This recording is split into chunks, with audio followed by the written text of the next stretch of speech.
अब मैं आदरणीय पुरुषोत्तम अग्रवाल जी से अनुमति के साथ इस कार्यक्रम की प्रक्रिया शुरू कर रहा हूं। मैं निवेदन करता हूं पुरुषोत्तम जी से कि वो मंच पर आएं। दयाशंकर जी, आदरणीय कुमार प्रशांत जी से निवेदन है मंच पर आएं। राजू परलोकर जी हमारे बीच आ चुके हैं, वो भी मंच पर आएं। हमारे ज़्यादातर जो अतिथि हैं वो आ चुके हैं, कार्यक्रम हम शुरू करेंगे।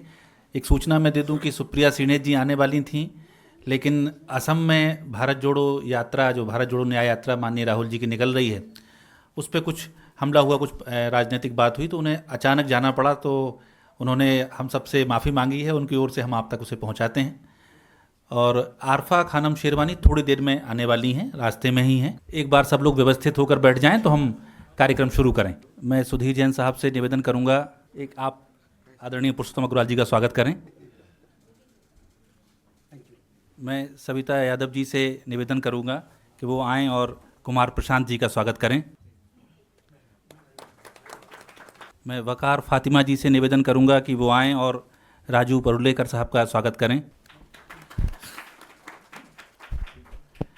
मैं मोहन जोशी जी से निवेदन करूंगा कि लेखक का स्वागत करें, अभिनंदन करें।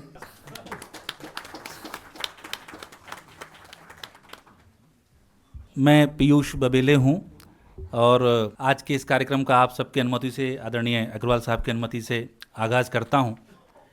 पहले तो मैं ये बताना चाहता हूं कि ये जो किताब आई है राहुल गांधी पर, ये एक अलग किस्म की किताब है और इस मामले में भी अलग किस्म की है कि आज इसका आधिकारिक रूप से विमोचन हो रहा है। लेकिन ये जिस दिन इसकी चर्चा, पहले दिन ट्वीट जो किया दयाशंकर जी ने, वो ट्वीट इस किताब से ज़्यादा चर्चित हो गया। इन्होंने एक लाइन लिखी कि पहले इस्तीफ़ा फिर किताब, और पहले दिन या दूसरे दिन ही ये किताब हिंदुस्तान में अमेज़न की बेस्ट सेलर किताब किसी भी भाषा की बन गई। लेकिन कहानी यहाँ से सिर्फ शुरू होती है। हमारी कल्पना से विपरीत एक मैसेज इनके पास आया, जिसमें एक और बड़ी पार्टी है, उसके आईटी सेल के अध्यक्ष महोदय ने एक ऑल द बेस्ट लिख के भेजा। उसके बाद तो वो क्या फ्लिपकार्ट, क्या अमेज़न, सारी लिंक गायब होती चली गई और करीब 1000 फर्जी सेलर्स इनकी किताब के उस पर आ गए और उसको खरीद, मैंने उसकी टेक्निकली वो लड़ाई लड़ना कि ये किताब कोई खरीद सके, खरीदने वाले लाखों में, लेकिन खरीद सके, इसका संघर्ष लेखक का शुरू हुआ। और जो इस समय की बड़ी बात है, शायद उसलिए भी आप सब यहाँ बैठे हुए हैं कि एक बहुत सुव्यवस्थित इनका कैरियर रहा। मुझे लंबे समय से देखने का दयाशंकर के साथ मौका मिला। दैनिक भास्कर में रहे, जागरण में रहे, अमर उजाला, राजस्थान पत्रिका, एनडीटीवी में एडिटर थे, जी न्यूज़ में एडिटर थे, नेटवर्क 18 में एडिटर थे, सब चीज़ें। और उसके पहले भी इन्होंने किताबें लिखी, लेकिन वो इस तरह से राजनीतिक आमना सामना करने वाली किताब की ज़रूरत नहीं पड़ी। तो जब ये किताब जो आपके सामने यहाँ दिख रही है, और वो खुद भी आपको बताएंगे कि उन्होंने उसके लिए अनुमति मांगी और संयोग से एक दूसरे इनके सहकर्मी दूसरी पार्टी के शीर्ष नेता पर किताब लिख रहे थे, तो उसका न सिर्फ अनुमति मिली बल्कि हर्षोल्लासपूर्ण तरीके से पूरा संस्थान ने लग के उसके लिए काम किए और इन्हें ये बाध्य होना पड़ा कि इस्तीफ़ा दें, उससे अलग हैं। और एक चीज़ और इस किताब को जो आपको बहुत महत्वपूर्ण है जाननी, पुरुषोत्तम अग्रवाल साहब बैठे हैं, आपकी नेहरू जी पे बहुत चर्चित किताब आई, हु इज़ भारत माता, हिंदी अंग्रेजी दोनों भाषाओं में। अशोक पांडे जी यहाँ नहीं आ पाए, उन्होंने भी उसने गांधी क्यों क्यों मारा किताब लिखी। मैंने भी नेहरू मिथक सत्य और गांधी जी पर लिखी। अन्य भी किताबें आईं। ये सब किताबें कोई इतिहास की किताबें नहीं हैं। इन किताबों में वर्तमान के जो सवाल हैं उनको अतीत के नायकों के माध्यम से डील करने की कोशिश की गई। लेकिन दयाशंकर उसमें एक कदम आगे बढ़ गए। इन्होंने कोई पुराना पात्र नहीं लिया कि नेहरू जी ने ऐसा किया था तो ऐसा होना चाहिए। इन्होंने सीधे उस राहुल गांधी पर किताब लिखी जो इस समय की सरकार से या इस समय की लोकतंत्र की जो चुनौतियां हैं उनसे सामने मुकाबिल है। वो कोई फिक्शन नहीं है, वो कोई पास्ट नहीं है, वो तो इस युद्ध में जो ऑनगोइंग चल रहा है हिंदुस्तान के अंदर, उसका एक नायक और बहुत से लोगों के लिए खलनायक। वो हिंदुस्तान का एक ऐसा आदमी जिसका चरित्र हनन करने में जितने संसाधनों, शक्ति पैसा, राजनीतिक दुर्भावना का इस्तेमाल हुआ है, भारत के इतिहास में शायद ही किसी व्यक्ति पर इतना ताकत लगा के उसकी छवि की हत्या की गई हो। ऐसे में दयाशंकर जी ने ये किताब लिखी और ये किताब हमारे बीच आई। ये छोटी सी बात कहने के बाद मैं खुद लेखक को यहाँ बुलाना चाहूँगा कि वो आएँ, वो किताब के बारे में एक आधार वक्तव्य दें, इस सभा की एक दिशा तय करें और हम इस सिलसिले को आगे बढ़ाएं। मैं दयाशंकर जी से निवेदन करता हूं कि वो मंच पर आएं। बस 2 मिनट का प्रतीक्षा है। हमारे आरफा खानम जी आने वाली हैं, नीचे ही हैं, गाड़ी से उतर रही हैं, तो इस क्षण से उन्हें क्यों दूर रहने दिया जाए। हम लोग थोड़ा सा सब्र करना पड़ेगा हमें, हम कर लेते हैं। मैं इस मौके का और इस्तेमाल कर रहा हूं कि जब आप लोग यहाँ किताब उपलब्ध है बाहर, उसे खरीद के पढ़ सकते हैं, लेकिन ये किताब सिर्फ व्यक्ति राहुल गांधी पर नहीं है।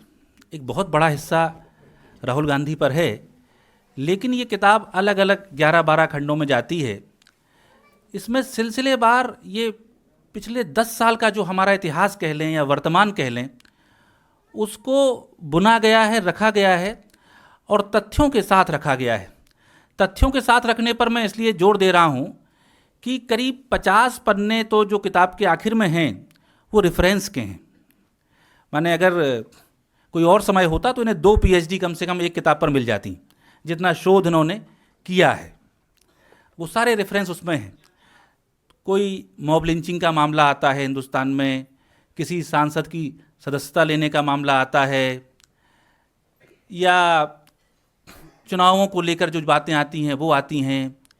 टेलीविज़न में जो खबरें चल रही हैं एक के बाद एक, उनमें से कौन सी निराधार थी, किसको निराधार होने के साथ साथ जहरीली भी थी, किसको झूठ समझने के बावजूद सच की तरह परोसा गया, उनका इन्होंने एक बड़ा हिस्सा, चूँकि पत्रकार हैं तो एक बड़ा हिस्सा इन्होंने मीडिया के कारोबार में, कभी कभी मुझे लगता है कि पहले पत्रकारिता खबर मुक्त हुई और फिर एक ऐसा समय भी आया जब वो जहर युक्त होती जा रही है, तो उस पर इन्होंने बड़े शोध के साथ, बड़ी जिम्मेदारी के साथ लिखा।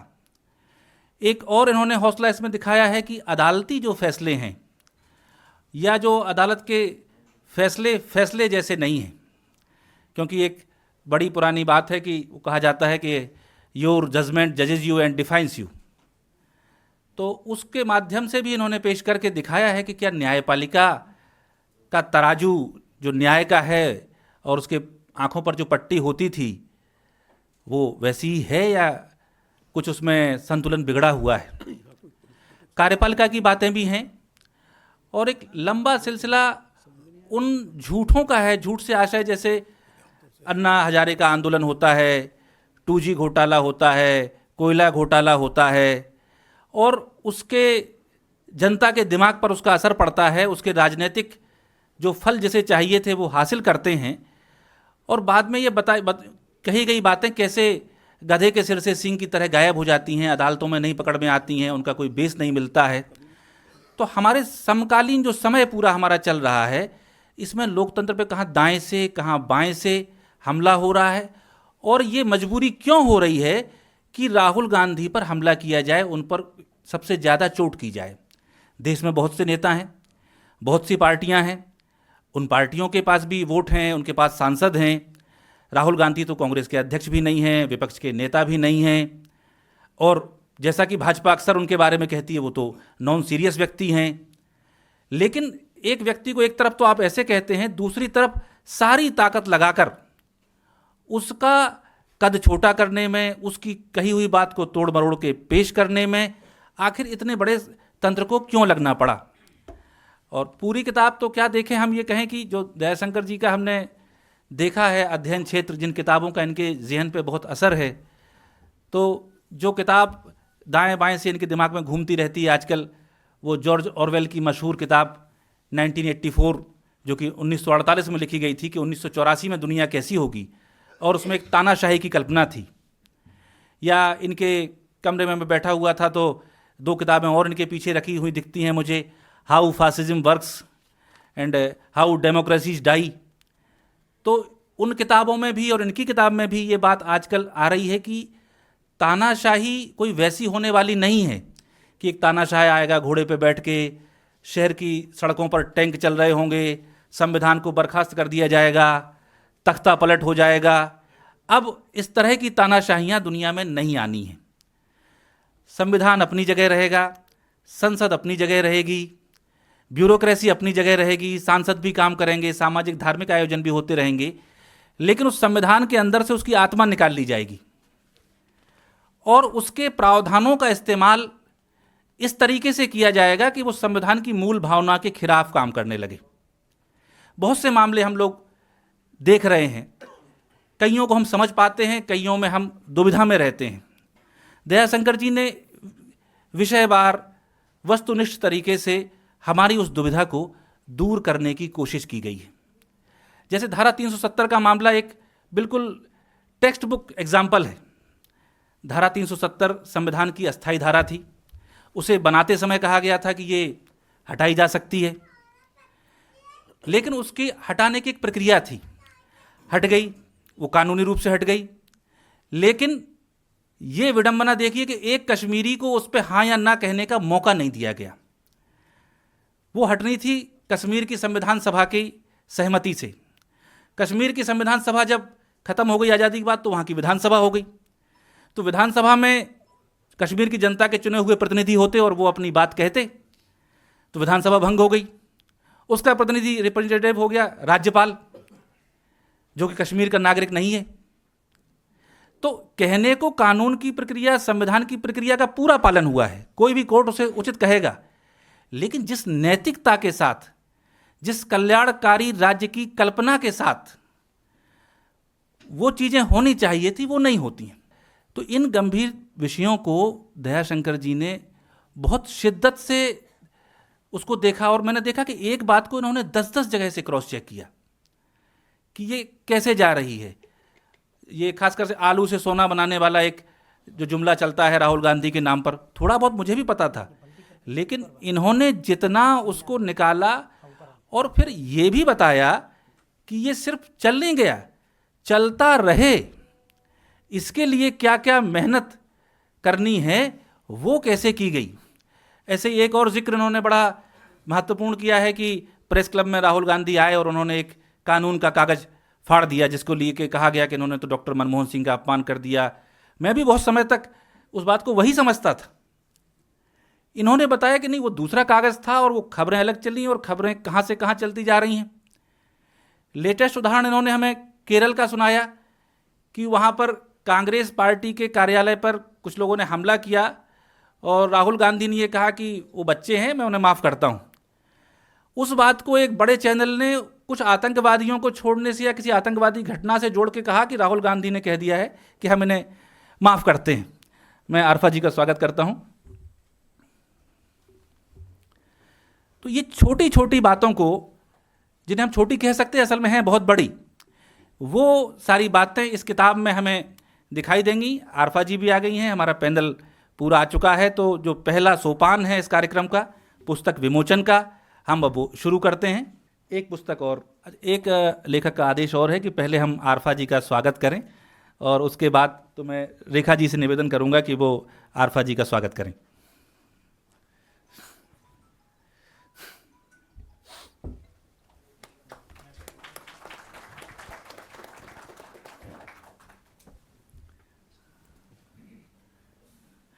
अब मैं अग्रवाल साहब से विधिवत दोबारा अनुमति चाहता हूं कि विमोचन शुरू किया जाए।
तो प्रकाशन के बाद किताब का विधिवत विमोचन हो गया। अब तक जो वर्चुअल वर्ल्ड से लोगों के हाथ में जा रही थी, हजारों लोगों के हाथ में, अब लेखक, पाठक, समीक्षक, मार्गदर्शक सब एक जगह बैठे हुए हैं। और मैं दयाशंकर जी से विनम्र अनुरोध करता हूं कि वो इस कार्यक्रम के लिए आधार वक्तव्य दें, किताब के बारे में बताएं, हम उसे सुनना चाहते हैं।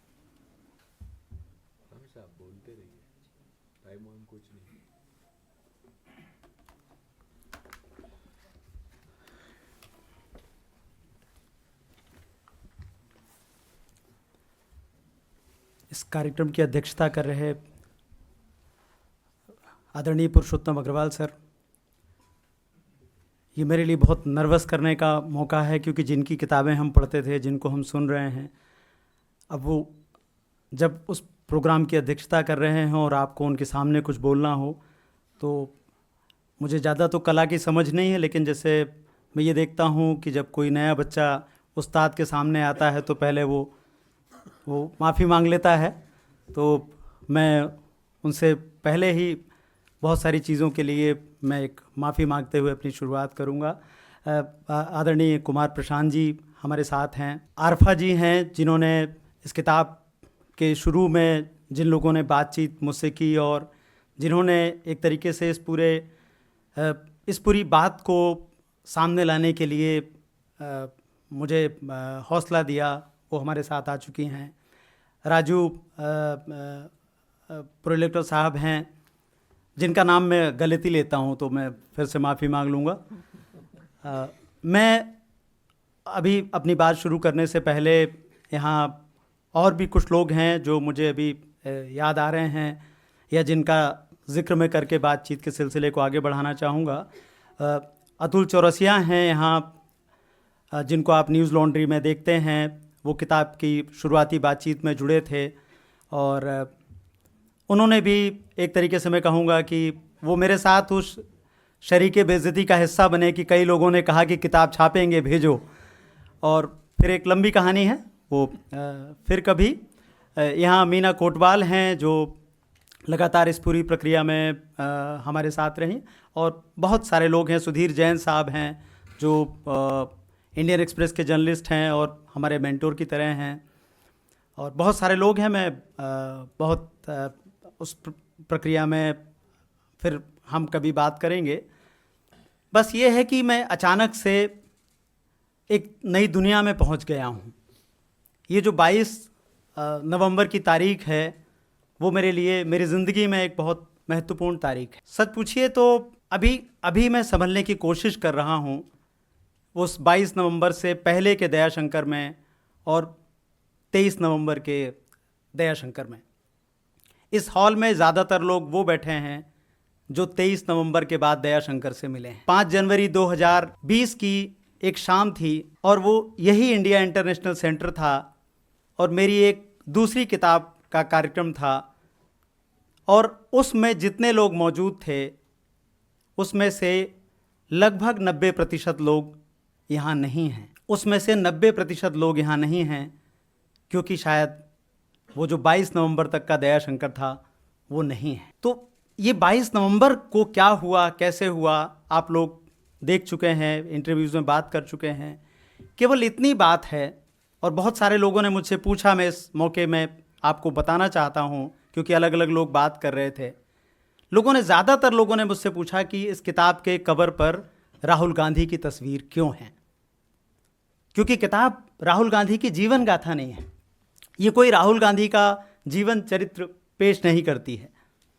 इस किताब को पढ़ के आपको बिल्कुल नहीं पता चलेगा कि राहुल गांधी का जन्म कहाँ हुआ, फिर वो पढ़ाई करने के लिए कहाँ गए, फिर आगे की यात्रा उनकी रही, बिल्कुल नहीं।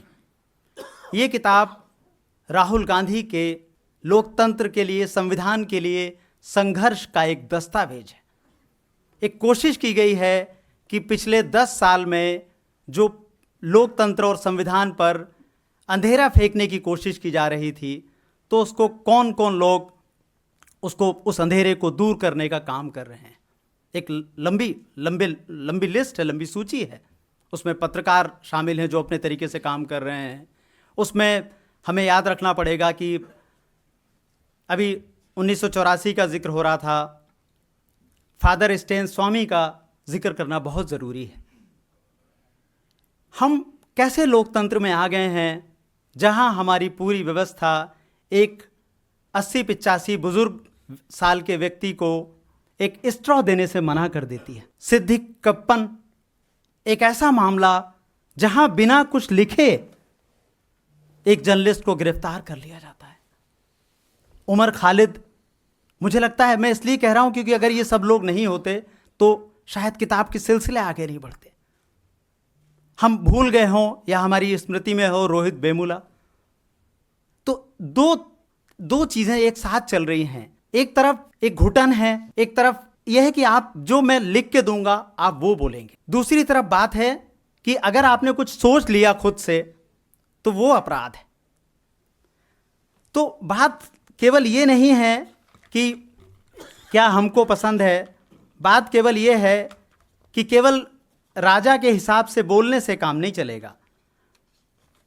ये बहुत ज़रूरी है कि हमको मोटा भाई से प्यार होना चाहिए, केवल उनकी बातें मानना काफ़ी नहीं है, हमें उनसे प्रेम करना भी सीखना होगा। इस किताब को पढ़ें, आप देखेंगे।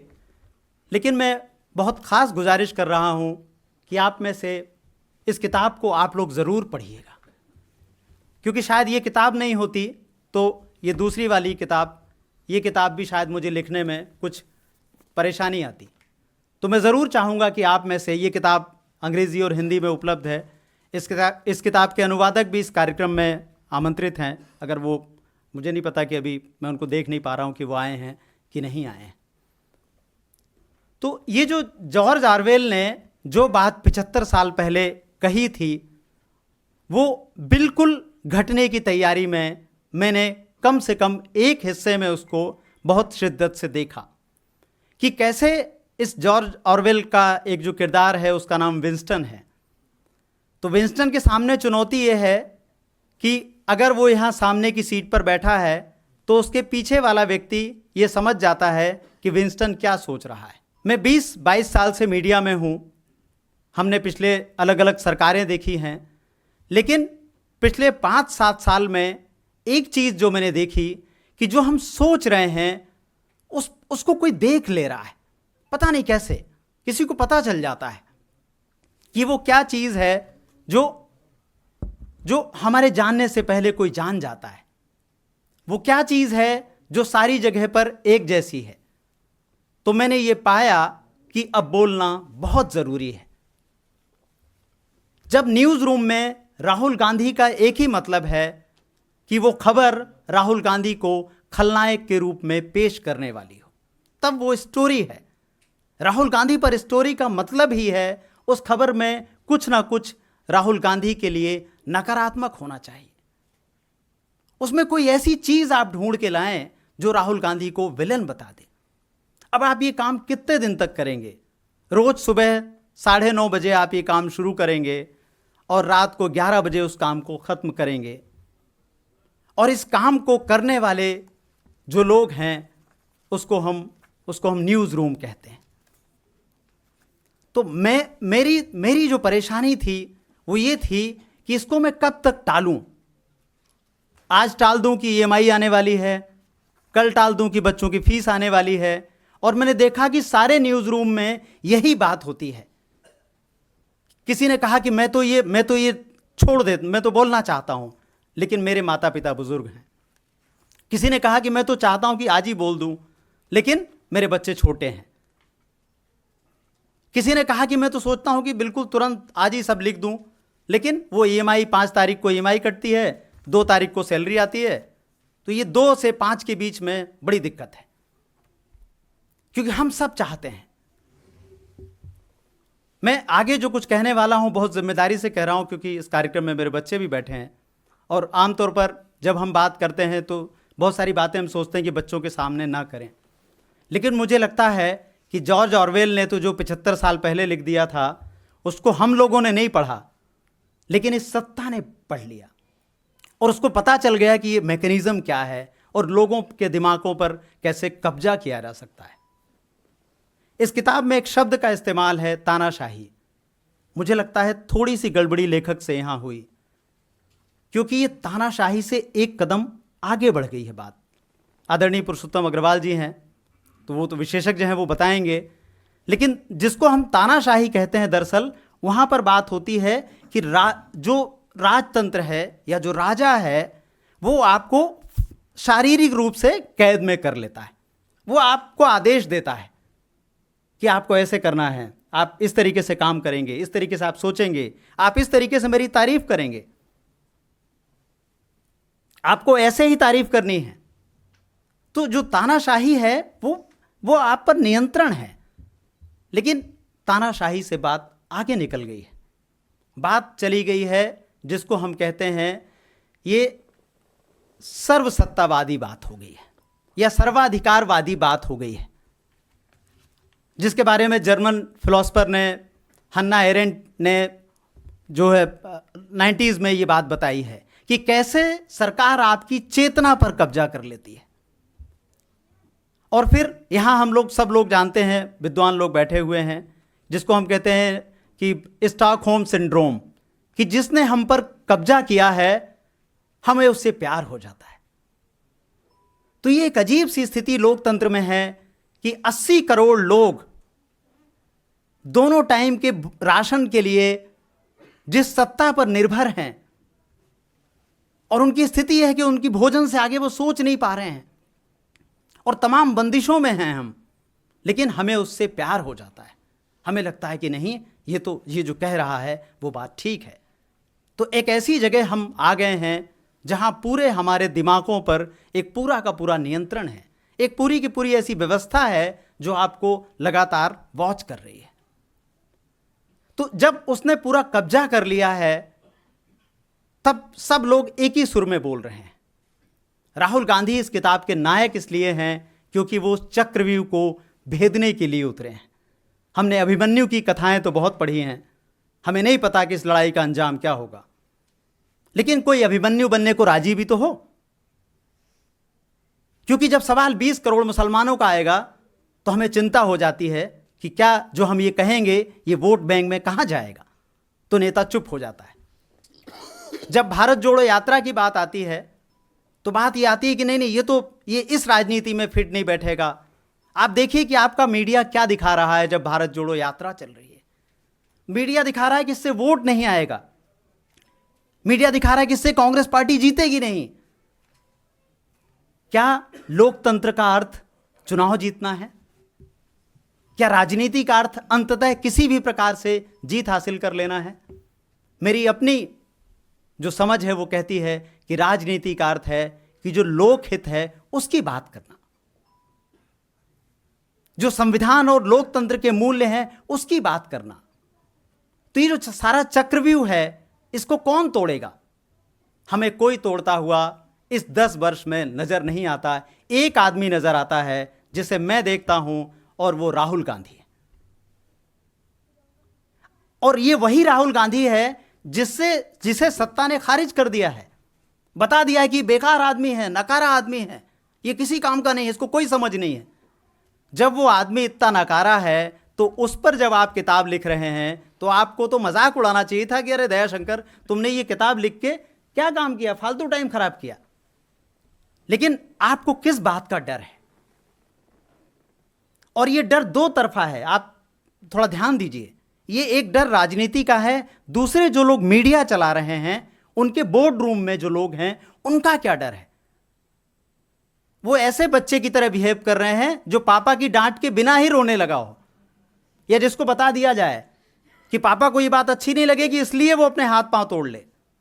तो ये जो लोग हैं बीच में, कौन लोग हैं और ये मीडिया कौन चला रहा है जो केवल इशारा भी नहीं मिला और इस कदर बेकाबू हो गया कि नहीं, इस आदमी को अगर उनका बस चलता तो वो मुझे 22 मंजिल में बैठता था, 22वें फ्लोर से मुझे वो खिड़की से ही फेंक देते, क्योंकि उतनी जल्दी में थे कि मैं न्यूज़ फ्लोर छोड़ दूं। आप देखिए, मैं 125 लोगों के साथ काम करता था उस न्यूज़ रूम में, और पिछली जो मेरी किताब का विमोचन हुआ इन सभी आगे की 2 कुर्सियों पर उस कंपनी का बोर्ड रूम यहां बैठा हुआ था। और आज मेरे साथ काम करने वाले 125 में से, अब ये 2 लोग क्यों आए हैं मुझे नहीं पता, केवल 2 लोग आए हैं। या तो उनको कहीं से ऑफर मिल गया होगा या पता नहीं उनको, लेकिन उन 2 लोगों के लिए तालियां आप लोग बजा सकते हैं कि आखिर उनमें इस कदर हौसला बाकी है कि वो 2 लोग तो आए।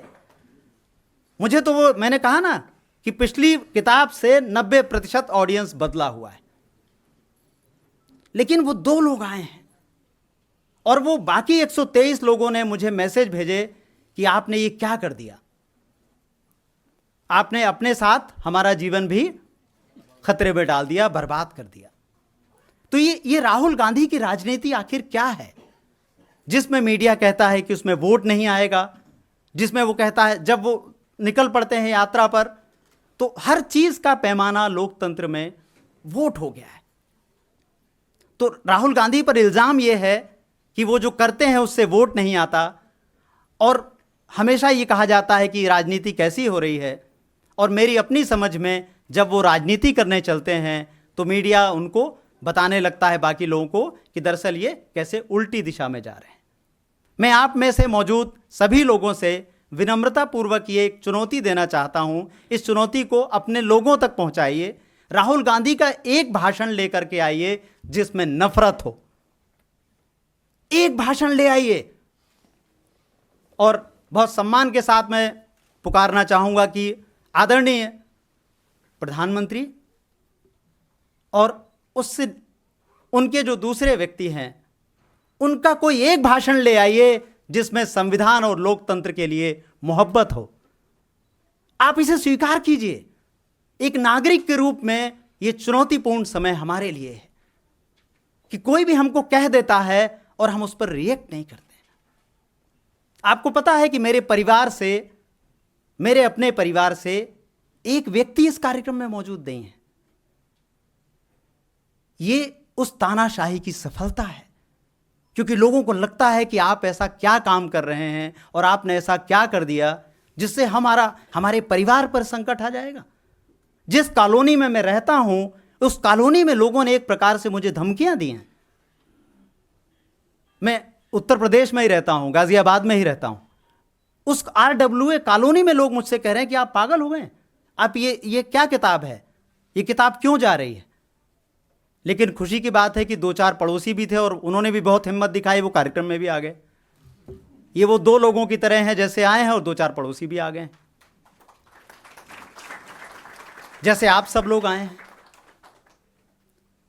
तो ये नागरिक के रूप में मुझे लगता है बहुत जरूरी है कि हम इसको देखें। अभी भोपाल में एक कार्यक्रम कुछ समय पहले हुआ, वहां अतुल चौरसिया जी ने एक बड़ी महत्वपूर्ण बात कही कि 1952 में 1952 में हम नागरिक बनाए गए थे, उसके पहले हम प्रजा थे। और आप जरा सोच के देखिए कि पूरी कोशिश हमको फिर से प्रजा बनाने की है। तो ये राजा है जो फिर से बार बार वो चाहता है कि हमारी नागरिकता छिन्न भिन्न हो जाए, हम प्रजा बन जाएं, क्योंकि प्रजा को सवाल नहीं करना है। तो ये कैसी व्यवस्था है जिसमें अभी आजकल वायरल वीडियो हो रहे थे कि मनमोहन सिंह जी जब प्रधानमंत्री थे तो उनसे लोग सवाल कर रहे थे और ये दिखाया जा रहा था कि देखिए हम, बड़ी अजीब सा था कि वो वीडियो वायरल हो रहे हैं जिसमें जर्नलिस्ट सवाल पूछ रहे हैं, और आज वही जर्नलिस्ट हैं, उन्हीं कंपनियों में हैं, और उनमें से कोई भी प्रधानमंत्री से सवाल नहीं पूछ रहा है। कोई पूछता है कि आम आप कैसे खाते हैं, कोई पूछता है कि आप पर्स कैसे रखते हैं। और आपको पता होगा अभी नेटवर्क 18 ने अपने नेटवर्क 18 या नोएडा में एक कंपनी ने बहुत रिसर्च की कि उनके पास आसान सवाल पूछने वाला जर्नलिस्ट नहीं है, क्योंकि जो सवाल प्रधानमंत्री से पूछे जा रहे हैं वो उनको लगता है कि मुश्किल हैं। तो उन्होंने अपने काफिले में एक बहुत ही ऐसे व्यक्ति का चयन किया है जो ऐसे सवाल पूछे जिसमें जवाब खुद ही इनबिल्ट हो। तो आप इस मीडिया से उम्मीद मत रखिए। भारतीय मीडिया आईटी सेल का एक्सटेंशन बन गया है। इस किताब में इस बात का बिल्कुल मैं कहूंगा प्रमाण सहित व्याख्या है। आपको कहीं जाने की जरूरत नहीं, हिंदी में बिल्कुल शुद्ध हिंदी, सरल हिंदी में ये किताब है, और इस किताब में साफ साफ चैप्टर बताए गए हैं कि आईटी सेल और न्यूज़ जो न्यूज़ रूम है वो कैसे एक है।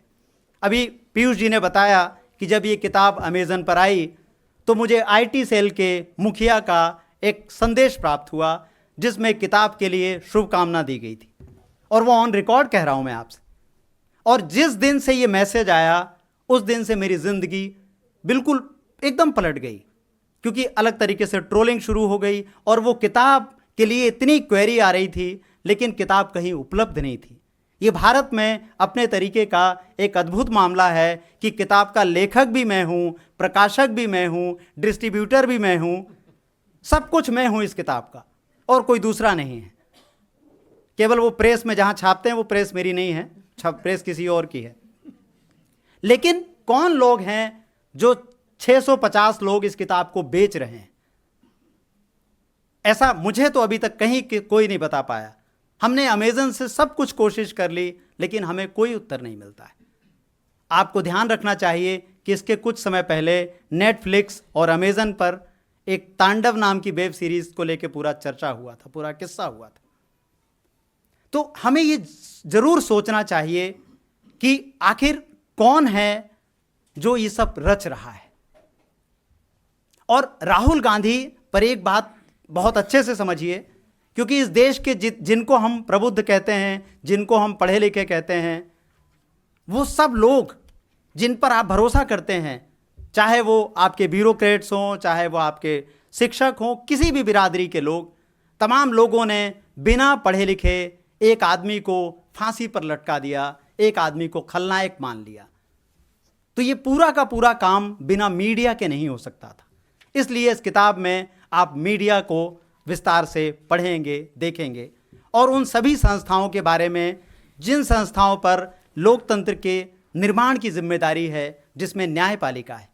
न्यायपालिका के बारे में इत्तेफाक से ज़्यादातर चीज़ें अंग्रेज़ी में आती हैं, हिंदी में बिल्कुल नहीं मिलता आपको, और हिंदी में जो कुछ मिलता है उसमें यही रहता है जो सरकार कहती है, लगभग उसी तरीके की बात होती है। ये हमने बिल्किस बानो के मामले में देखा है कि आप देखें कि कैसे कैसे हेडलाइन थे।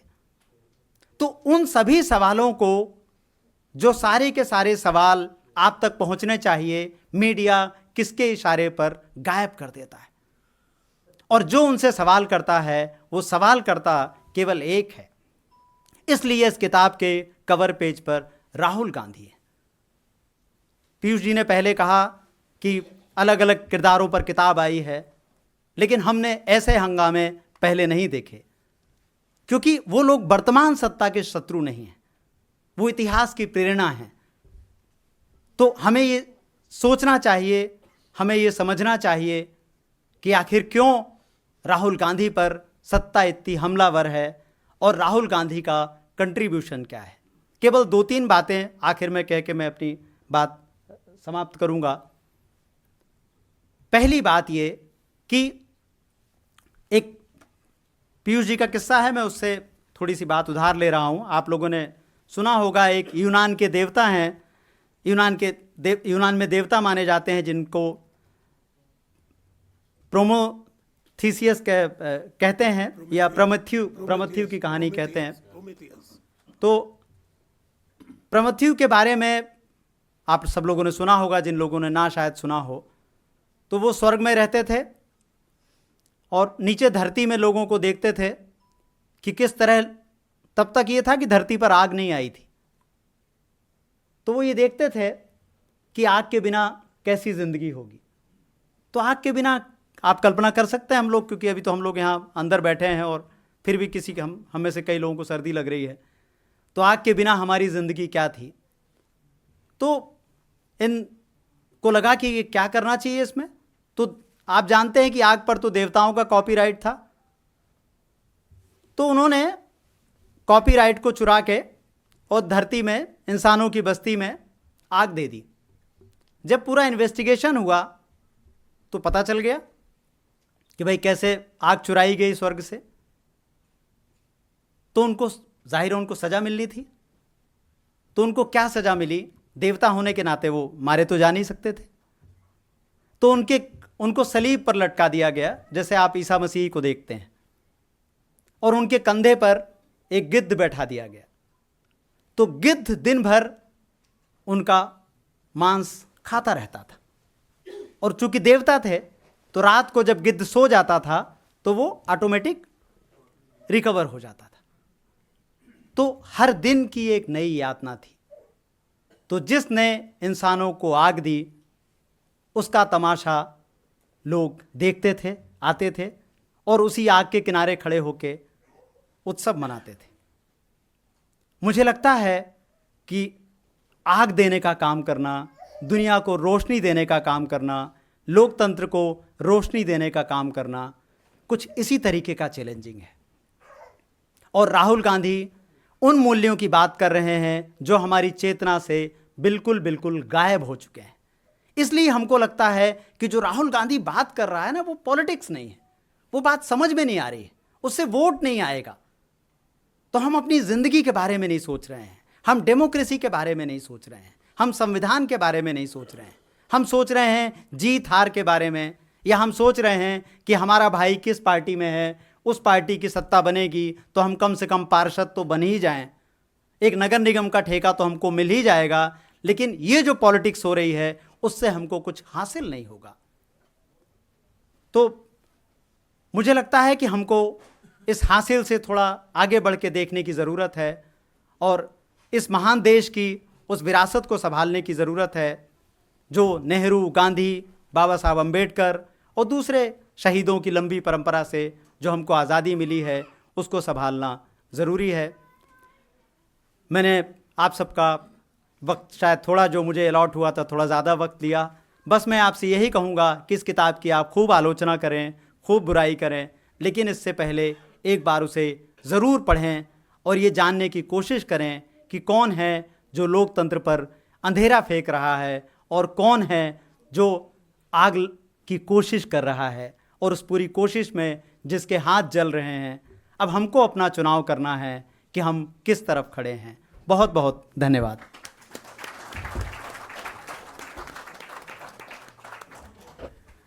बहुत बहुत धन्यवाद दयाशंकर जी, आपने कोई अतिरिक्त समय नहीं लिया, सारा समय आपके माध्यम से यहाँ एकजुट हुआ है।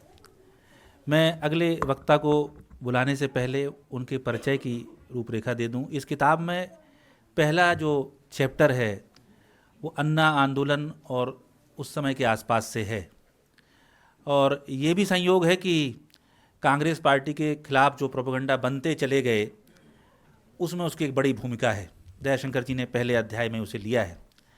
हमारे साथ राजू परुलेकर साहब यहाँ मौजूद हैं। तो उस समय वो उसमें कुछ पार्ट भी रहे और उन्होंने उसके अंदर से भी देखा और अंदर का देखने के बाद बाहर से भी बहुत कुछ कहा है। राजनीतिक विश्लेषक हैं, पत्रकार हैं। उनके परिचय में अलग से तो नहीं लिखा जाता, लेकिन मैं उन्हें एक एक्टिविस्ट के तौर पर देखता हूँ। तो मैं चाहता हूँ कि वो उन संदर्भों के साथ, और इस किताब को उन्होंने बहुत मोहब्बत से देखा है। दयाशंकर जी लगातार मुझसे राजू साहब की बात करते रहे हैं कि परुलेकर जी ने ऐसा बताया, तो बहुत संवाद में हैं, वो जुड़े हुए हैं इस किताब से, हृदय से जुड़े हैं ऐसा लगता है। तो मैं परुलेकर साहब को बुलाता हूं कि वो आएँ और आपको संबोधित करें।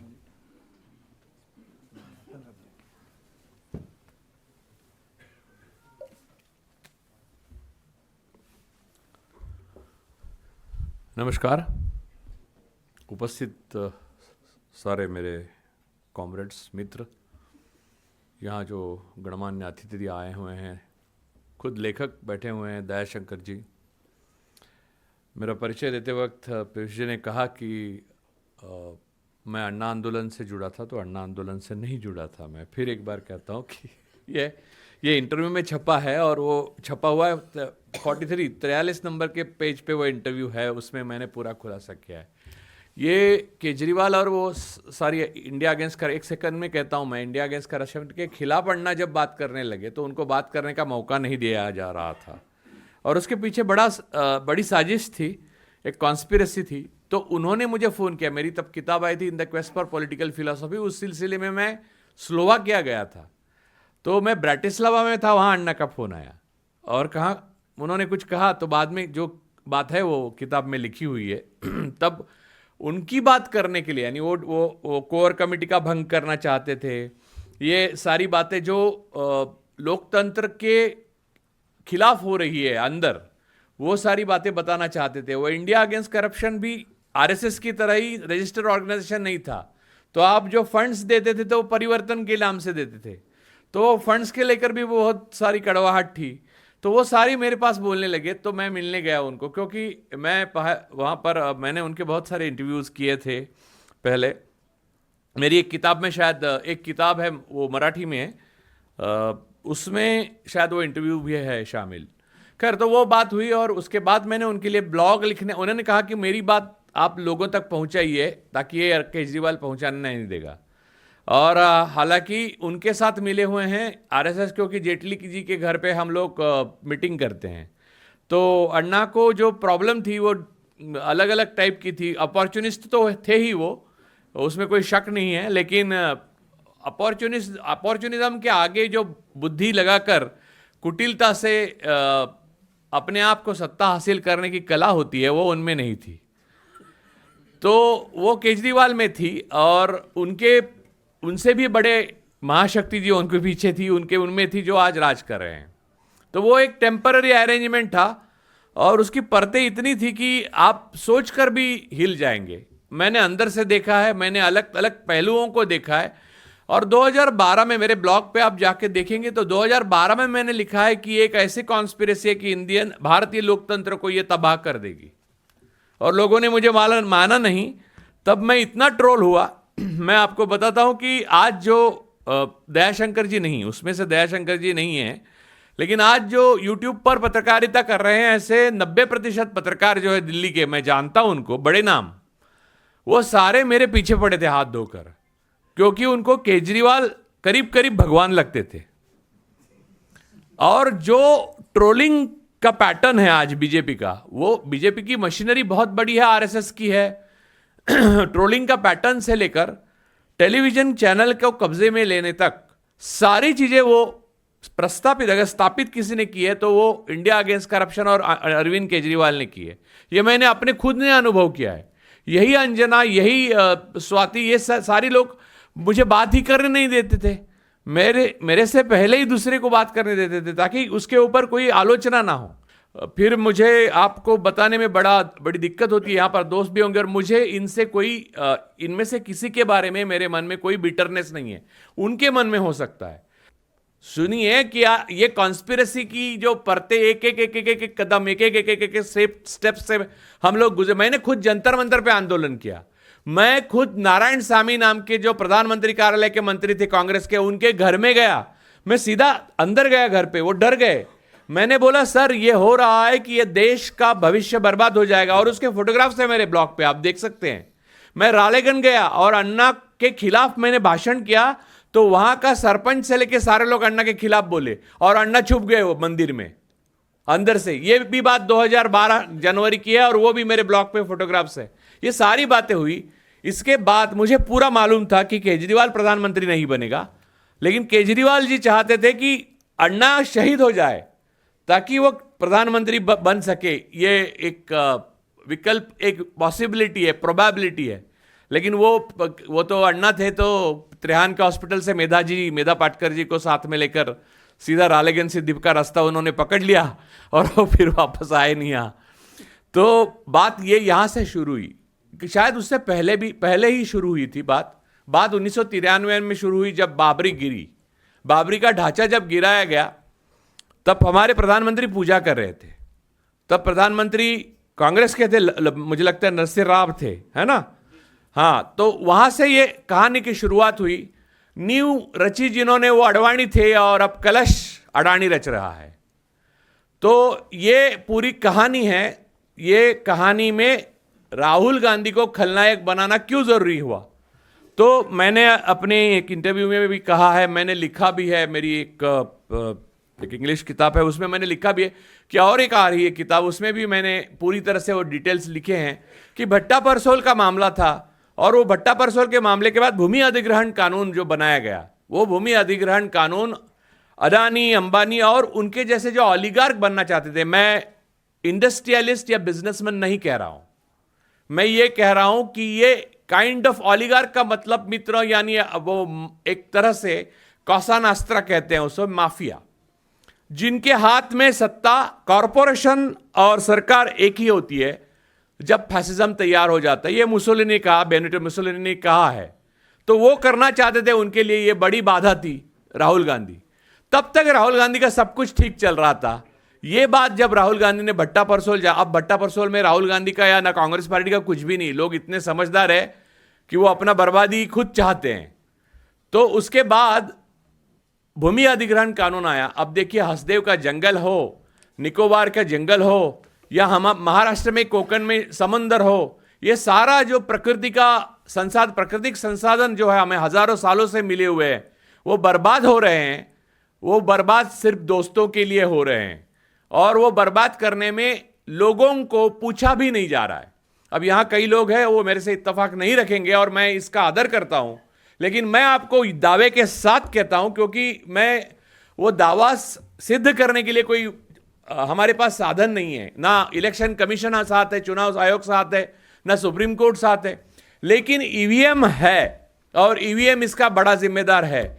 आप प्रिसीजन से वोट ट्रांसफर होते देख नहीं सकते ईवीएम के सिवा। देखिए, बूथ कैप्चरिंग होते थे, जब वोट बैलेट पे होता था तो बूथ कैप्चरिंग होता था, लेकिन वो वोट्स आप ऐसे नहीं घुमा सकते थे जैसे कि मध्य प्रदेश में सिर्फ बहुजन समाज पार्टी और अन्य के वोट बीजेपी को मिले, लेकिन सीट्स बहुत बड़ी।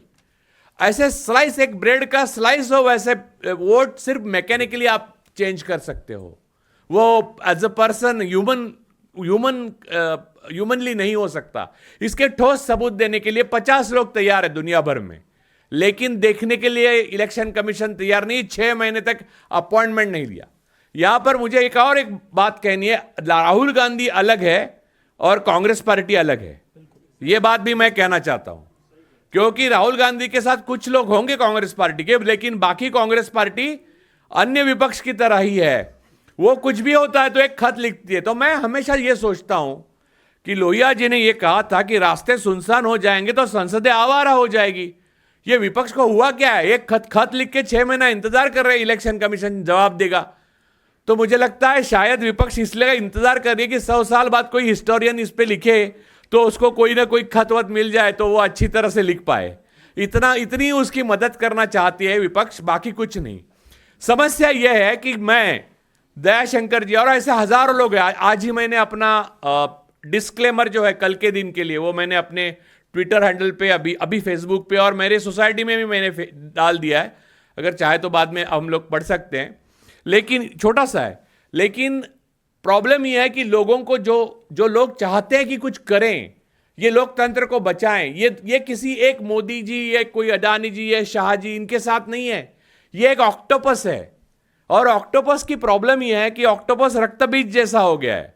यानी उसमें एनआरआई शामिल है, उसमें वनवासी केंद्र शामिल है, उसमें और कोई शामिल है। कोई भी हिंदू सेना तैयार हो जाती है, कोई भी किसका लिंचिंग करता है, और रूल ऑफ लॉ, संविधान कुछ भी नहीं है। बंद लिफाफे में मुझे तो ताज्जुब होता है, बंद लिफाफे में सुप्रीम कोर्ट ने सबूत स्वीकार न करना शुरू कर दिया। उसके बाद बाबरी का ढांचा गिरा, वो एक गुनाह था, लेकिन गुनहगार कोई नहीं था। तो इसका मतलब सुसाइड थी? इसका मतलब क्या माना जाए? वो सुसाइड थी। उसके बाद जिस पीठ ने ये फैसला दे दिया राम मंदिर वाला, उनके नाम नीचे लिखे नहीं, ताकि उन्होंने जान लिया इतिहास में नाम लिखेंगे तो ये नाम का कुछ ना कुछ कॉन्सिक्वेंसेस आगे होगा, लिखा जाएगा तो हमारे नाम लिखे जाएंगे। तो ओवरऑल खंडपीठ का निर्णय लिखा गया, वो नाम नहीं है वहां पर मौजूद।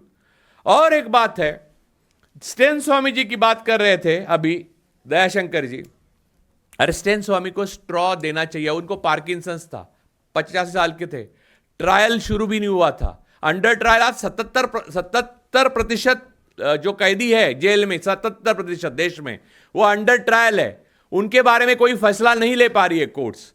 और ऐसे में आपको स्टेन स्वामी को स्ट्रॉ देना नहीं है और उमर खलीद को बेल नहीं देना है बिना ट्रायल के, ये आपको समझता है। लेकिन आपको ये आपको समझ में नहीं आता कि ये ज्यूरिसडिक्शन में आता है या नहीं। जब विपक्ष गया कोर्ट में, सुप्रीम कोर्ट में, कि ये ईडी, आईटी, सीबीआई, बाकी एनआईए, एनएसए विपक्ष पे चला रहे हैं, तो उन्होंने कहा ये पॉलिटिकल है, हमारे ज्यूरिसडिक्शन में नहीं आता। तो राम का जन्म कहां हुआ, वो ज्यूरिसडिक्शन में कैसे आता है सुप्रीम कोर्ट के? तो ये अपने आप में पैराडॉक्स है, अपने आप को काट रहे। तो बात ये है कि आज मैं हूं, दयाशंकर जी है, आरफा जी है, या अशोक जी बैठे, और भी लोग हैं जो है यहाँ आप आए हुए हैं, तो आपको भी अंदर कुछ ना कुछ घुटन होती होगी। लेकिन समस्या यह है कि जाएं तो जाएं किसके पास। अब जैसे मैं उस वक्त 2011-2012 में तमतमा के लालू जी के पास गया था, आज भी लालू जी ही है जिनके पास जा सकते हैं। खैर मैं जाता नहीं हूं क्योंकि उनकी तकलीफें बहुत ज्यादा है, उनको और सताने का कोई मतलब नहीं ना, उनके पास अब सत्ता है। लेकिन कांग्रेस पार्टी ने इसके बीज बोए, इसमें भी मुझे कहने में कोई संदेह नहीं। राहुल गांधी की असफलता राहुल गांधी की सफलता है। उन्होंने ये कोशिश की कि जो आजादी हमारे संविधान में जो लिखी है वो आखिरी आदमी तक पहुंच जाए, और वो कोशिश के लिए उन्होंने ये कीमत दी कि अपनी पार्टी की सत्ता खोई। आज भी अगर वो चाहते हैं तो 10 मिनट में अडानी और अंबानी उनको मिल सकते हैं, लेकिन वो नहीं मिलेंगे, वो अड़िग हैं। और इसी बात से लेकर कांग्रेस पार्टी अपने आप को राहुल गांधी से के साथ पूरी तरह से जेल करने में समर्थ नहीं दिख रही है। और यही वजह है इंडिया अलायंस नाम की जो पूरा अलायंस बना है, वो अपने दमखम से पूरे जुनून पैदा करने में नाकामयाब रहा। कामयाबी अगर उनको आनी होती, मई में जो इलेक्शन होगा, अप्रैल में होगा, मार्च में होगा, मुझे नहीं मालूम कल के बाद क्या होगा, क्योंकि कल के बाद एक उन्माद बढ़ेगा धार्मिक। उसके बाद पता नहीं, गोलवलकर गुरुजी ने लिख के रखा है कि लेफ्ट, लिबरल, ईसाई, मुसलमान ये सारे दुश्मन हैं हमारे, ऐसा लिख के रखा है गोलवलकर गुरुजी ने। और गोलवलकर गुरुजी के सारे पाठ जो हैं और सावरकर के सारे पाठ हैं वो बाय बुक जा रहे हैं सबके। और ये किताबें क्यों नहीं पहले किसने पढ़ी, मुझे समझ में नहीं आता। खैर बात यह है कि कल के बाद राहुल गांधी अपनी कोशिशें, अपनी लड़ाई वैसे ही चलाते रहेंगे जैसे दयाशंकर जी अपनी लड़ाई लड़ रहे हैं। मैं अपनी लड़ाई लड़ूंगा। मुझे एक बार एक बड़ा कॉन्क्लेव हुआ था अभी पुणे में, दयाशंकर जी भी खुद आए थे, तो लास्ट कीनोट स्पीकर मैं भी था, और वो थे जॉन ब्रिटास थे एमपी। तो तब मैंने ये कहा था कि लोगों ने ये पहले बोला था कि यार हम लोग यूट्यूबर है, हम लोग लेखक है, हम लोग ये है का एक्टिविस्ट है, जैसे उमर खालिद है और भी है, 6-7 लोग हैं जो लड़के हैं जिनकी जिंदगी बर्बाद हो रही है। तो पार्टियां कुछ कर नहीं रही है, विपक्ष कुछ कर नहीं रहा है उनके लिए, हालांकि कांग्रेस भी कुछ नहीं कर रही है, तो आप क्यों बोलते हैं? अब मैंने जैसे इन्होंने कहा वैसे मैं मुंबई से निकला तो मेरे परिवार ने पूरा कहा देखो ऐसी कोई बात मत करना वहां जाकर कि जिससे बाद में सबको तकलीफ हो, बिग ब्रदर इज वॉचिंग। तो 1984 और एनिमल फार्म दोनों किताबें इतनी भविष्यदर्शी थी कि लेकिन वो लिखी गई थी कम्युनिस्ट स्टालिन के लिए, लेकिन अप्लाई हुई भारत में हिंदुत्व के ऊपर। तो खैर बात अलग। मैं ये कहता हूं कि ये जो सारी चीजें हैं, जो तनाव है, ये सारा वो अपने दम पर लड़ा जा रहा है। मैं अपने दम पर लड़ रहा हूं, दयाशंकर अपने दम पे लड़ रहे, कोई पीछे नहीं आएगा। देखिए, लेकिन भगत सिंह ने एक बात कही थी, ये बात कही थी कि जिंदगी अपने दम पर जी जाती है, दूसरों के कंधों पर तो जनाजे उठते हैं। तो वो बात आज के युग में एकदम सच हो चुकी है। और कोई कहे कि आपको आपातकाल जैसे स्थिति हुई है तो मैं मानूंगा नहीं, आपातकाल से बुरी स्थिति हुई है। हम एक लॉलेस लाइफ जी रहे हैं। As a citizen of India हम एक संविधान चाहते हैं, हम शांति चाहते हैं, अमन चाहते हैं, भाईचारा चाहते हैं और वेलफेयर स्टेट चाहते हैं। उनके खिलाफ सरकार ने यूनिलैटरल एक तरफा जंग छेड़ी है, और ऐसी स्थिति में हमें पता नहीं है कि किसके पास जाना है और क्या करना है। सारी इंस्टीट्यूशंस कॉम्प्रोमाइज है, पेगासस से लेकर ईवीएम तक सारी मशीनरी। अब एआई के युग में आप भरोसा नहीं कर सकते, लेकिन आपकी मांग सुनकर कुछ करने की स्थिति में सरकार नहीं है, क्योंकि सरकार आपके व्हाट्सएप आती ही नहीं चुनकर, वो ईवीएम के थ्रू ही आ रही है। तो क्या करें आप? आपको लगेगा कि फिर यहां पर सरकार आई कांग्रेस की, वहां पर इसकी आई, आपकी आई, वो कैसे आई? तो एनिग्मा नाम की एक थियरी है, जैसे कि मैं छोटे से शॉर्ट में बताता हूं कि डिकोडिंग कोड जो था, जर्मन कोडिंग जो था हिटलर का, वो तोड़ने में, डिकोड करने में ब्रिटेन और यूएस सफल रहा दूसरे विश्व युद्ध में।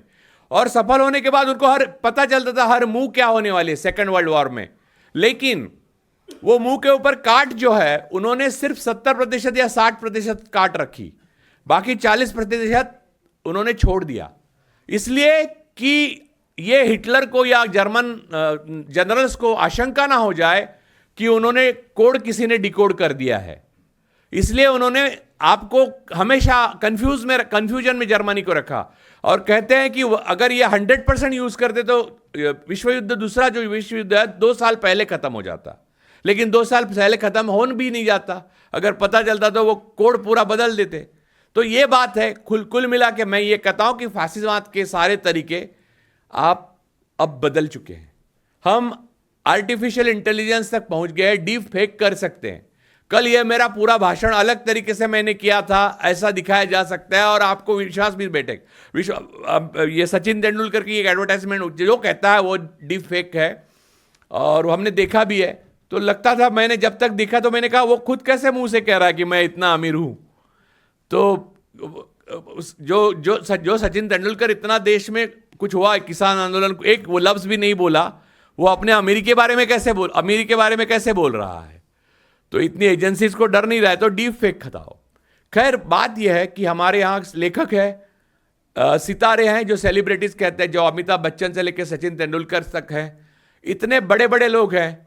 महिला पहलवानों का यौन शोषण हुआ, उसके ऊपर उन्होंने आंदोलन किया, रोई, क्या क्या नहीं हुआ। किसान आंदोलन में 700 लोग मरे, नोटबंदी में 200 लोग मरे, हर जगह लोग मरे, हर जगह लोग लड़ाई की। सीए एनआरसी के आंदोलन को अपनाया तक नहीं, अरविंद केजरीवाल ने बात उफ तक नहीं किया। वो सुंदरकांड पढ़ने जा रहे कल। तो बात यह है, आप समझिए कि ये सोची समझी रणनीति है, और इसमें हम फंस गए हैं। अभिमन्यु हम हैं, राहुल गांधी तो सिर्फ रिप्रेजेंट कर रहे हैं। राहुल गांधी एक आईना है जिसमें हम अपने आप को देखते हैं। इसलिए यह किताब का महत्व बहुत है। एक ऐसे समय में हम जी रहे हैं जिस समय में हम जीना नहीं चाहते। मैं चाहता कि 70s 80s तक मेरी लाइफ पूरी हो जाती, यानी मैं 1901 में पैदा होता और 1970 में मर जाता तो अच्छा होता, ताकि मुझे ये सब देखना नहीं पड़ता। लेकिन मैंने ये सब देखा, और इसके बीचों बीच मैं खड़ा हूं, आप भी हैं, और आपको वो करना है जो आपके अंतरात्मा कहेगी। और ध्यान रखें, याद रखें, यह अंतरात्मा कहीं इजराइल से कंट्रोल ना हो रही हो, तो यह बात भी आपको सोचनी है। और नंदलाल शर्मा आ चुके हैं, जिनका परिचय देने के ये अर्पण किताब उन्हीं को की है, उनके बिना ये किताब होती नहीं। तो खुद वो आ चुके हैं यहाँ पर। तो मैं अब ये बाकी जो लोग हैं उनसे बात करने के लिए मैं अपनी हो गया, मेरा समय की मर्यादा खत्म हो रही है। तो मैं कहता हूं कि मैं खूब बहुत बधाई देता हूं दयाशंकर जी, आपके विवेक ने और आपकी अंतरात्मा ने जो कहा वो आपने माना। ये गांधी जी का कहा हुआ है। आज मैं विपक्ष से हमेशा चाहता हूं कि ये सिविल डिसोबीडियंस गांधी जी ने जो कहा था वो करें। एजेंसीज ने बुलाया तो एजेंसीज के पास जाके बैठना, ये सिविल डिसोबीडियंस में नहीं आता है। अगर ये असंवैधानिक है तो असंवैधानिक है। लेकिन आज भी इनको गांधी जी की याद नहीं आ रही है, जो याद हमें आ रही है, आपको आ रही है। मुझे लगता है कि गांधी जी ने 2 ही बातें की, वो बताकर मैं आपको मेरा भाषण खत्म करता हूं। गांधी जी जीवन भर आई एम प्राउड हिंदू कहते रहे, लेकिन गांधी जी ने किसी भी मूर्ति के सामने पूजा करते वक्त आप एक तस्वीर दिखाइए, और वेदों में भी शुरू के 3000 साल कोई मूर्ति पूजा है ही नहीं। यह बात मैं दावे के साथ कह सकता हूं। हिंदू नाम का कोई धर्म नहीं, ना सनातन नाम का कोई। सनातन का अर्थ प्राचीन है, सारे धर्म सनातन है। और हिंदू नाम का कोई धर्म नहीं, धर्म है ब्राह्मण। यजुर्वेद में लिखा हुआ है ब्राह्मण धर्म, बाकी सारी जातियां हैं। तो बात यह है कि गुमराह मत होइए। ये राहुल गांधी जो कर रहे हैं, दयाशंकर जो कर रहे हैं, उमर खलीद जो कर रहे हैं, या जो भी कोई कर रहा है, सिद्दीक कप्पन ने किया, जो भी कोई कर रहा है, वो एक दूसरे से कम ज्यादा नहीं है। और जो विपक्ष कर रहा है वो सत्ता पक्ष से कम नहीं है, वो भी इस तानाशाही से ज्यादा भयंकर एक बर्बरता को सपोर्ट कर रहा है, अपने आपसी रंजिश के लिए, अपने आपसी फायदे के लिए। मैं एक ही कहता हूं कि गांधी जी को जब गोली मारी गई नथुराम द्वारा, तब गांधी जी ने कहा था हे राम। शायद उन्होंने भविष्य देखा था, एक दिन आएगा जब गोडसे के लोग राज करेंगे और आपको राम को भी हे राम कहना पड़ेगा। इतना ही कहकर मैं अपना भाषण खत्म करता हूं। जय भीम, जय हिंद।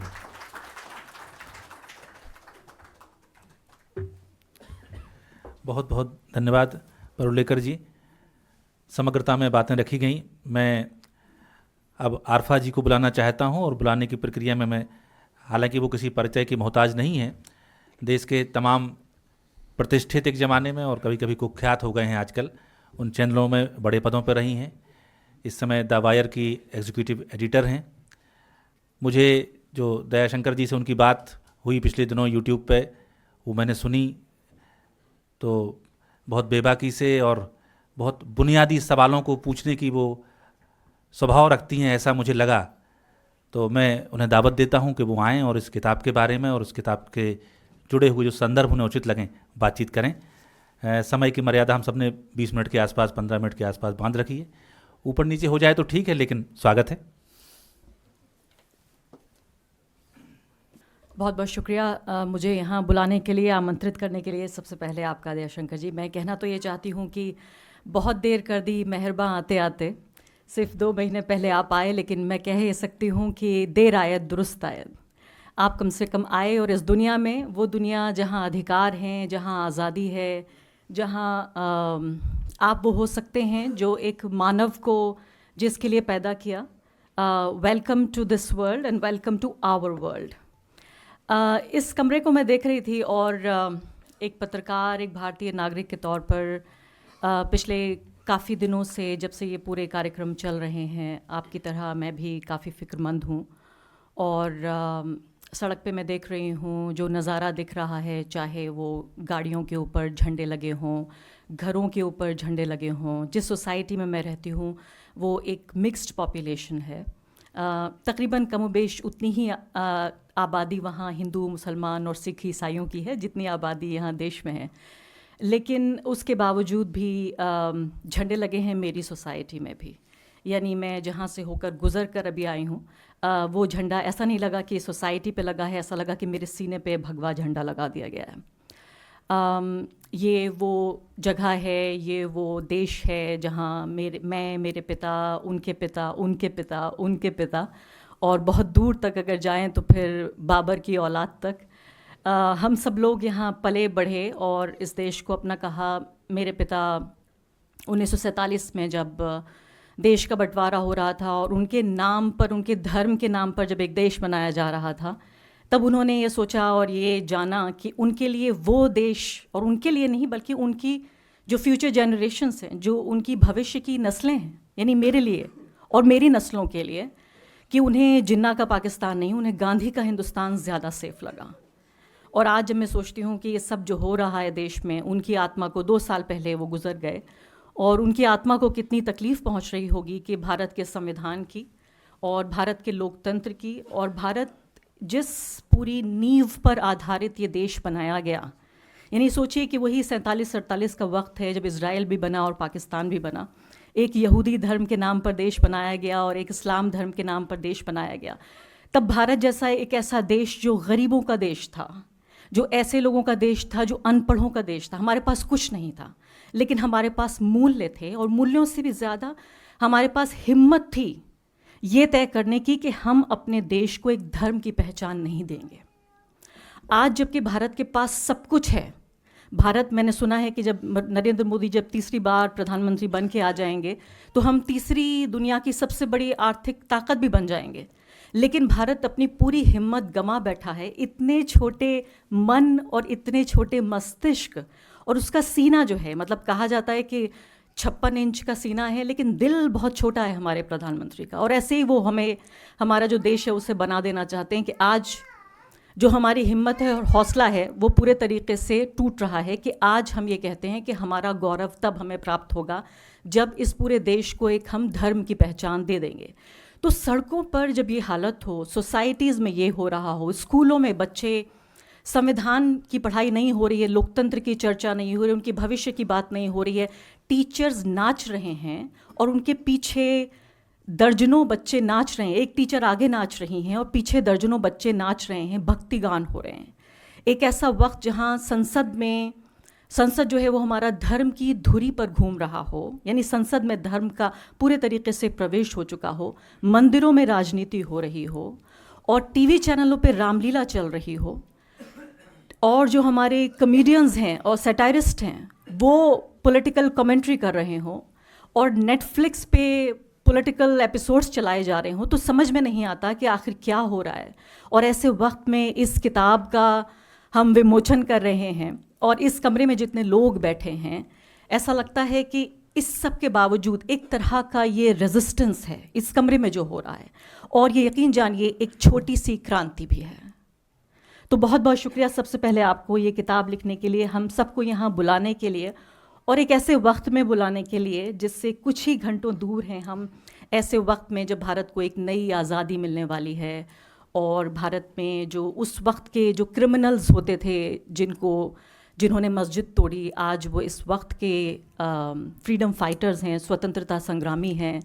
अदालत का एक आदेश था कि भाई ट्रस्ट को कहा गया कि आप मंदिर बनाइए, अदालत के आदेश में ये भी कहा गया कि मस्जिद तोड़ना घोर अपराध था, यानी जुर्म तो हुआ लेकिन मुजरिम ढूंढने से नहीं मिल रहा है। उसी आदेश में ये भी कहा गया कि जब आप मंदिर बनाएंगे तो 5 एकड़ जो आपको रहम खा के ये ज़मीन दी गई, उस ज़मीन पर एक रहम की या एक तरस की एक मस्जिद भी बना दीजिए। उस मस्जिद की कोई ईंट नहीं रखी गई, उसका कोई नक्शा नहीं है, अभी ये भी पता नहीं है, मुझे कोई दिलचस्पी नहीं है उस मस्जिद में, लेकिन चूंकि बार बार ये कहा जाता है कि ये बहुत वैध तरीके से काम हो रहा है, कानूनी तरीके से काम हो रहा है, तो इसलिए भी यहाँ ये बताना बहुत ज़रूरी है कि ना तो ये वैध है ना ये कानूनी है। अगर ऐसा होता तो जो कोर्ट के सबसे अहम पहलू थे वो ये था कि अग्रीजियस क्राइम यहाँ पे हुआ है, यानी घोर अपराध हुआ। तो अपराध हुआ, अपराधी नहीं मिल रहा है। मंदिर बनाना था तो मस्जिद भी बनानी थी, लेकिन मंदिर बनाने को लेकर देश का एक ऐसा नेता जिसको 140 करोड़ लोगों ने चुनकर भेजा, वो नेता अपने को सिर्फ एक धर्म का नेता मानकर और जानकर बहुत खुशी से वो घूम रहा है, वो कर रहा है जो उसको करना है, सिवाय उसके कि जो उसका काम है। टीवी चैनल्स, न्यूज़ चैनल्स, मैंने सुना था 92 में मेरी उम्र करीब 11-12 साल की थी और मैं पत्रकारों से सुना करती थी कि उस वक्त पत्रकार कार सेवकों में तब्दील हो गए थे और हिंदी मीडिया हिंदू मीडिया बन गई थी।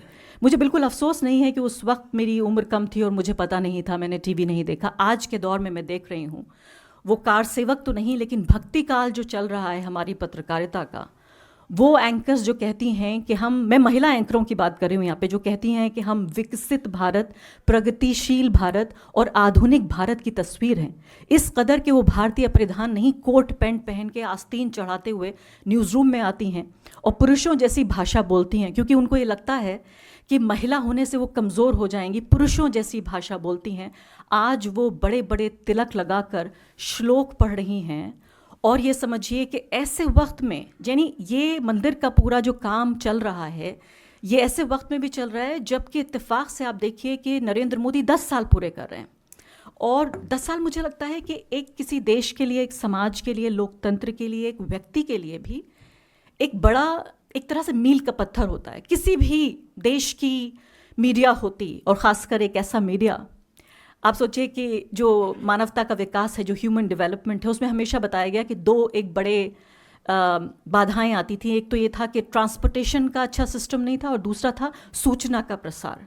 आज हमारे पास दोनों है, लेकिन ट्रांसपोर्टेशन तो चलिए दूर की बात है, तमाम तरह की ट्रेनें और वो सब चल रही हैं, लेकिन सूचना का जो पूरा ये धंधा है, हमारा जो कारोबार है, इसमें हज़ारों लाखों पत्रकार काम ये नहीं कर रहे हैं कि लोगों तक सूचना पहुंचाएं। उनका मैंडेट ये है कि किसी तरह से लोगों तक सूचना ना पहुंचाए। सबसे ज़्यादा शर्म और अफसोस की बात है कि उन्होंने पूरा जो मानवता का विकास था, ये सिर्फ भारत की बात नहीं है, और भारत में दुनिया के सबसे ज़्यादा जो वाइब्रेंट मीडिया स्पेसेस हैं, उनमें से मैं भारत को आंकती हूँ। और भारत का जो लोकतांत्रिक विकास हुआ, हमारे समाज का जो विकास हुआ, उसमें सबसे बड़ी चीज़ जो गौरवशाली हमारा पूरा इतिहास है, उसमें ये भी है कि यहाँ मीडिया का बहुत अच्छा स्पेस है। आज उस पूरे मीडिया को, जिसे हमें पूरा तानाशाही हम सिस्टम कह रहे हैं, ताना और शाह मिलकर किस तरीके से ये पूरा तंत्र तैयार कर रहे हैं कि पूरे तरीके से जो हमारे पत्रकार हैं वो ऐसे भक्तों में तब्दील हो गए हैं। एक छोटा वीडियो मैंने देखा जिसमें किसी ने कहा कि कंबल पत्रकारिता है ये। तो क्या हुआ कि ठंड इतनी है वहाँ अयोध्या में कि कंबल ओढ़ कर पत्रकार पीटीसी कर रहे हैं। तो ये कंबल पत्रकारों ने नहीं ओढ़ रखा है, ये कंबल जनता को ओढ़ाया जा रहा है ताकि वो बेरोज़गारी की बात ना करें, महंगाई की बात ना करें, ताकि वो अपनी तकलीफ़ों को भूल जाएं। मेरी एक दोस्त हैं, बड़ी धार्मिक हैं, वो मेरी बहुत करीबी दोस्त हैं, दामिनी यादव। उन्होंने मुझे बताया कि वो किसी ऑटो रिक्शा में जा रही थीं और ऑटो रिक्शा वाले से जिक्र हुआ कि भाई क्या बात है कि बड़ा परेशान हूँ, बच्चे की फ़ीस नहीं दे पा रहा हूँ। तो उन्होंने कहा कि वो अक्सर उनकी मदद किया करती हैं। तो उन्होंने कहा कि ठीक है, ये बात सही है। फिर उन्होंने बताया कि लेकिन ठीक है, लेकिन ये तो देखिए इस तरफ तो मोदी जी मंदिर बना रहे हैं, ये तो बड़ी खुशी की बात है। तो उन्होंने कहा कि ऑटो ड्राइवर ने कहा कि हाँ, मंदिर बन रहा है, ये खुशी की बात है, मैं कुछ नहीं कर पाऊंगा तो मंदिर की सीढ़ी पर भीख मांग लूँगा। तो जहाँ अगर ये सेंटिमेंट हो तो आप ये बताइए कि बहस शुरू कहाँ से की जाए और ये बहस ख़त्म कहाँ पर हो। आज हमें ये बताया जा रहा है कि भारत इतना बड़ा विश्वगुरु बन गया है जहाँ पर रूस और यूक्रेन के बीच युद्ध मोदी जी ने 3 घंटे के लिए रुकवा दिया ताकि जो स्टूडेंट्स हैं उनको सेफ पैसेज मिल सके। तो वो युद्ध रुकवा सकते हैं रूस और यूक्रेन का, लेकिन मणिपुर में 200 से ज़्यादा लोग मर गए, हमारी माताओं बहनों को निर्वस्त्र नंगा घुमाया गया। कश्मीर के जो बदतरीन हालात हैं, हमारे किसान 700 मारे गए, जो पहलवान हैं, जो बाकायदा महिला सशक्तिकरण की पहचान है, उनके साथ, उनकी आबरू के साथ किस तरह का खिलवाड़ हो रहा है वो सब मोदी जी नहीं रोक पा रहे हैं, लेकिन वो रूस और यूक्रेन के बीच वो युद्ध रोक पा रहे हैं। मैं तो कहती हूँ कि सरकारों का काम होता है प्रोपेगेंडा करना। वो प्रोपेगेंडा पिछली सरकारें करती रहीं, ये सरकार थोड़ा अच्छा करती है, इसका प्रोपेगेंडा में एक्सपर्टीज़ है। यहाँ मुश्किल ये है कि यहाँ एक ऐसी आबादी तैयार हो गई है जो इस प्रोपेगेंडा पे यकीन करना चाहती है। आज इस किताब को जब आप पढ़ेंगे तो ये किताब राहुल गांधी की तस्वीर के साथ आपको मिलेगी, लेकिन इस किताब की जो कहानी है, जो इस किताब का मर्म है, मेरी नज़र में 2 चीज़ें हैं। पहली बात यह है कि भारत की मीडिया ने भारत के लोकतंत्र की हत्या कैसे की, ये सबसे बड़ी बात है। और इस हत्या के लिए न्यूज़ रूम का भगवाकरण कैसे हुआ, और ये दोनों एक दूसरे के पूरक हैं, एक के बिना दूसरा संभव नहीं था। इस न्यूज़ रूम के भगवाकरण की गवाह आपकी ये छोटी सी पत्रकार भी रही है। ये बहुत पहले शुरुआत हो चुकी थी। इसकी शुरुआत नरेंद्र मोदी ने आके, जो हमारी सांप्रदायिकता थी, जो समाज और राजनीति में जो इस वक्त फल फूल रही है, और जो खेती कांग्रेस पार्टी के समय जो बीज बोया गया था उसका जो फसल है वो अब काटी जा रही है। उस वक्त सिर्फ ये था कि ढक के, छिप के, थोड़ा शर्म के साथ, कंबल ना उड़ाकर तो स्कार्फ ओढ़कर सांप्रदायिकता हुआ करती थी। मेरे जैसे पत्रकारों ने महसूस की है आज वही स्कार्फ कंबल बन चुका है। तो वही फ़र्क है कि उन्होंने आके इसी सांप्रदायिकता को फैशनेबल बना दिया है। ये जो पूरे 20 साल की कहानी जो उन्होंने अपनी ज़िंदगी और अपनी पत्रकारिता के ज़रिए लिखी है, ये बहुत अहम किताब है इस पूरे प्रोसेस को समझने के लिए। अभी आपने एक बहुत अहम बात कही, आपने कहा कि राहुल गांधी जब बोलते हैं तो मेरे भी बहुत ही वेल मीनिंग मेरे जो जर्नलिस्ट फ्रेंड्स हैं वो कहते हैं कि ये बड़ी एनजीओ की भाषा है, लोकतंत्र की रक्षा करेंगे, लोगों को अधिकार देंगे, उनकी आज़ादी बरकरार रखेंगे, मोहब्बत की दुकान और विभाजनकारी राजनीति नहीं होनी चाहिए। अब कह रहे हैं न्याय यात्रा करेंगे। ये सब क्या है? ऐसे क्या चुनाव जीते जाते हैं? आप ये सोचिए कि वेल मीनिंग लोग, और ये बात सच है कि जब हमारा ज़मीर मर जाता है तब हम ये समझते हैं कि हमें एक मक्कार और एक बहुत ही शातिर और एक ऐसा व्यक्ति जिसके अंदर कोई मूल्य ना बचे हों, जो बेज़मीर आदमी हो, वही आदमी देश को चला सकता है। और अगर आप इंसान के तौर पे बहुत अच्छे हैं तो आप नालायक हैं। आप इस लायक नहीं है कि आपके हाथ में बागडोर दे दी जाए। मैं अभी 24 घंटे पहले ही केरल से लौटी हूँ और इत्तेफाक से मैं कैलीकट गई थी तो थोड़ा और दूर निकल गई, वायनाड तक चली गई, राहुल गांधी की कंस्टिट्यूएंसी में होके आई।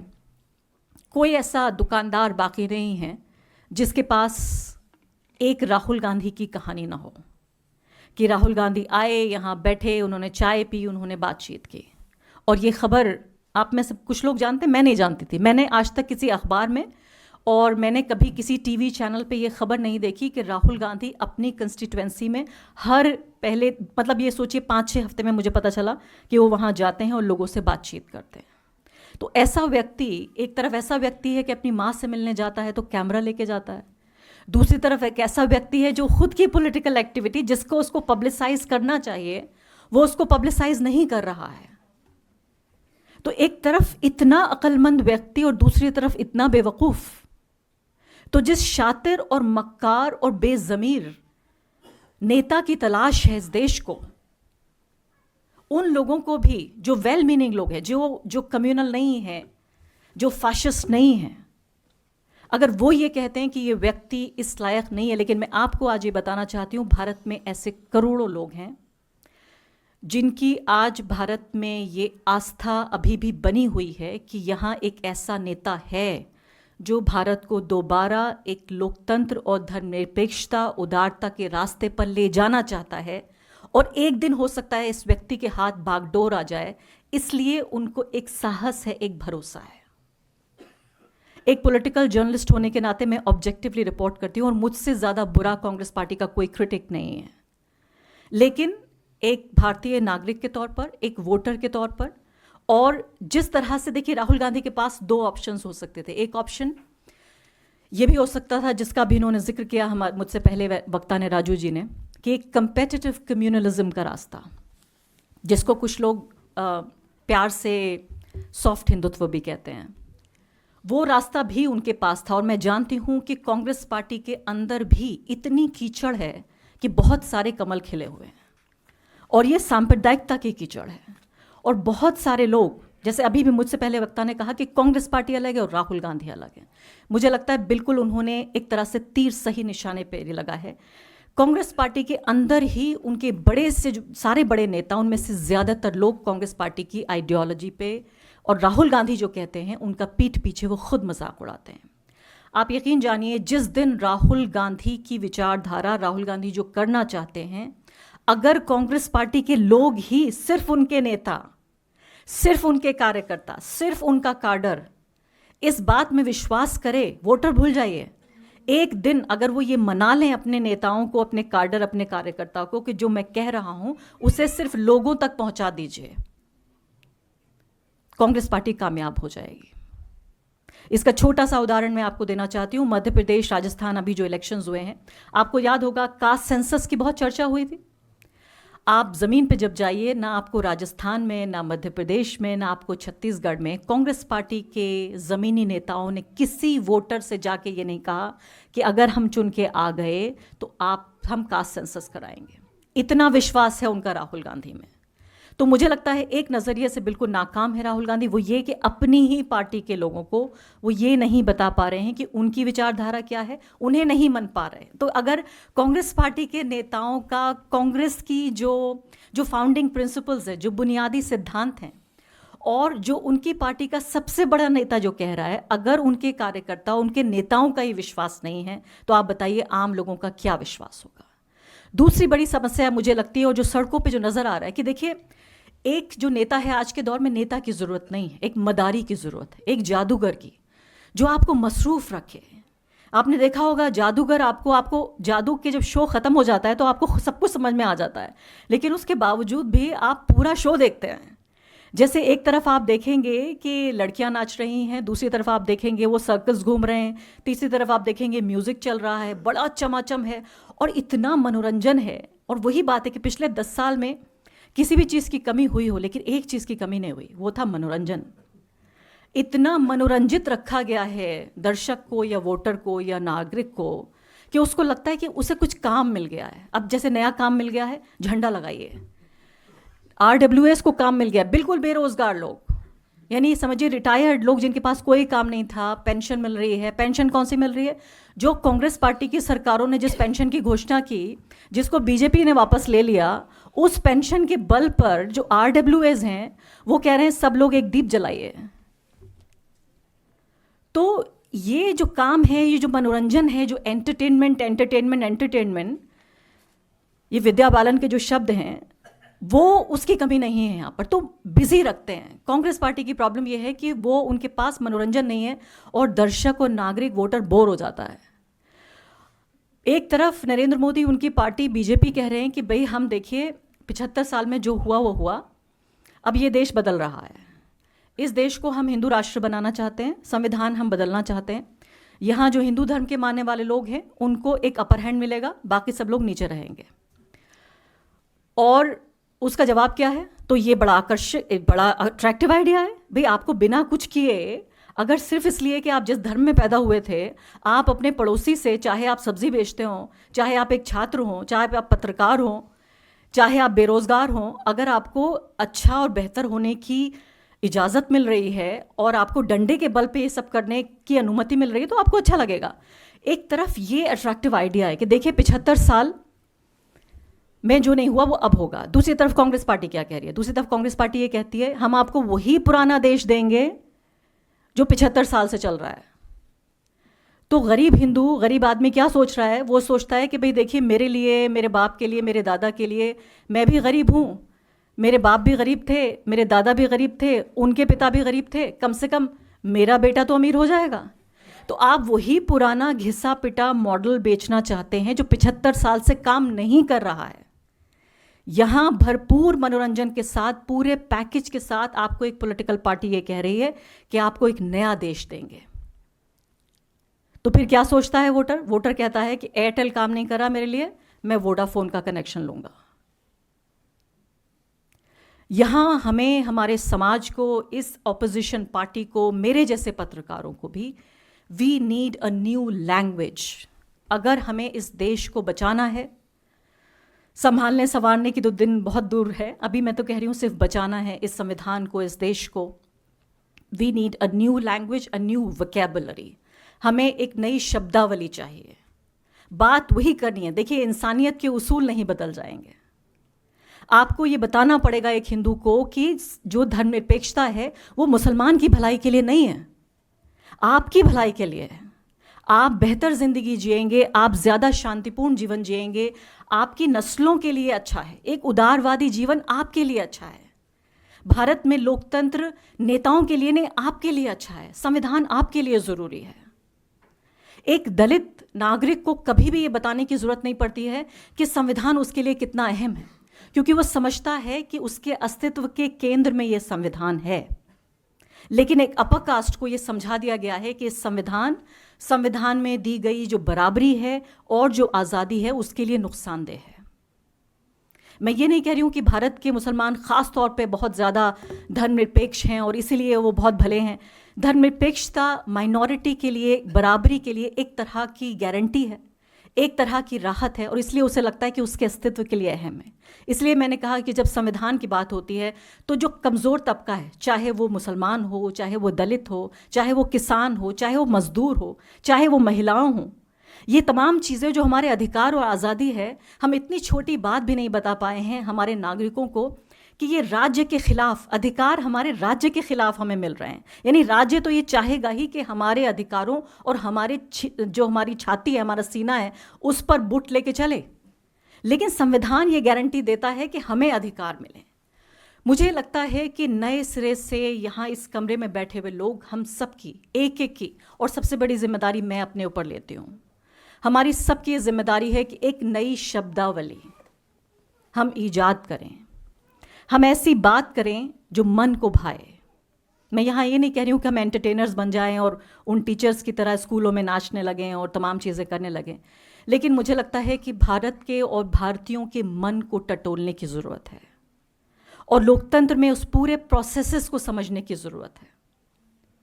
मसरूफ़ रखिए एक ऐसी चीज़ में। कभी भी आप देखिए यूके, यूएस में इतना सेंसिटिव मामला है, आप ज़रा सा भी राइट्स की बात कीजिए, अधिकारों की बात कीजिए, आज़ादी की बात कीजिए, आप फेमिनिज़म की बात कीजिए, वहाँ हेल्थ पर, फेमिनिज़म पर, राइट्स पर, आज़ादी पर बाकायदा वोट डाले जाते हैं, क्योंकि वो लोग कामयाब तरीके से अपनी जनता को ये बता पाए हैं कि ये उनके लिए अहम है। अब आखिरी एक दो बातें और उसके बाद मैं अपनी बात ख़त्म करूंगी कि इस पूरे जो स्ट्रक्चर को समझने की बात थी, और राहुल गांधी जो कि इस किताब के केंद्र में भी हैं, यहाँ पर एक ब्रीफली आपने राजू जी इस बात का जिक्र किया, मैं थोड़ा सा इसको बड़ा करके बताना चाहती हूँ कि जो बिजी रखा गया है नागरिक को, वो सिर्फ इसलिए नहीं क्योंकि वो कुछ बनाना चाहता है, इसलिए भी क्योंकि हिंदू राष्ट्र की स्थापना के लिए उस राष्ट्र के दुश्मन बहुत ज़रूरी हैं। उन दुश्मनों में कौन कौन है? उन दुश्मनों में भारत के मुसलमान हैं, भारत के ईसाई हैं, भारत के कम्युनिस्ट हैं, उसमें JNU है, AMU है, तमाम इंग्लिश बोलने वाला एलिट है, और उसमें इंडियन नेशनल कांग्रेस भी है। ये तमाम लोग मिलकर एक ऐसा दैत्य बनाते हैं, एक ऐसा दुश्मन जिसके 10 सर हैं और उसको हर साल दशहरे पर भस्म किया जाना ज़रूरी है। तो रावण के तौर पर तब्दील कर दिया गया है इन लोगों को कि जब तक ये लोग हैं, और आप सोचिए इतनी मक्कारी के साथ ये काम किया गया है कि 10 साल हो गए नरेंद्र मोदी को, यहाँ वो लोग जो कि भक्त बन के सड़कों पर घूम रहे हैं, कंबल उड़ाकर पत्रकारिता कर रहे हैं, भगवा पहन के पत्रकारिता कर रहे हैं, वो लोग नरेंद्र मोदी से 10 साल का हिसाब नहीं मांगते, लेकिन भारत के मुसलमानों से कहते हैं कि 500 साल पहले बाबर ने क्या किया था इसका हिसाब दो। यानी बाबर के गुनाहों का हिसाब मुसलमानों को देना है, लेकिन चुने हुए नेता को, चुनी हुई सरकार को, संविधान के प्रति, लोगों के प्रति, मीडिया को जवाबदेही नहीं देनी है। तो इसलिए इस मक्कारी के साथ इन दुश्मनों को तैयार किया गया है कि यहां भी इस कमरे में जितने लोग बैठे हैं, हम में से हम सबके चेहरों पर रावण का पूरा मुकुट लगा हुआ है, सबके मास्क लगे हुए, हम सब रावण हैं।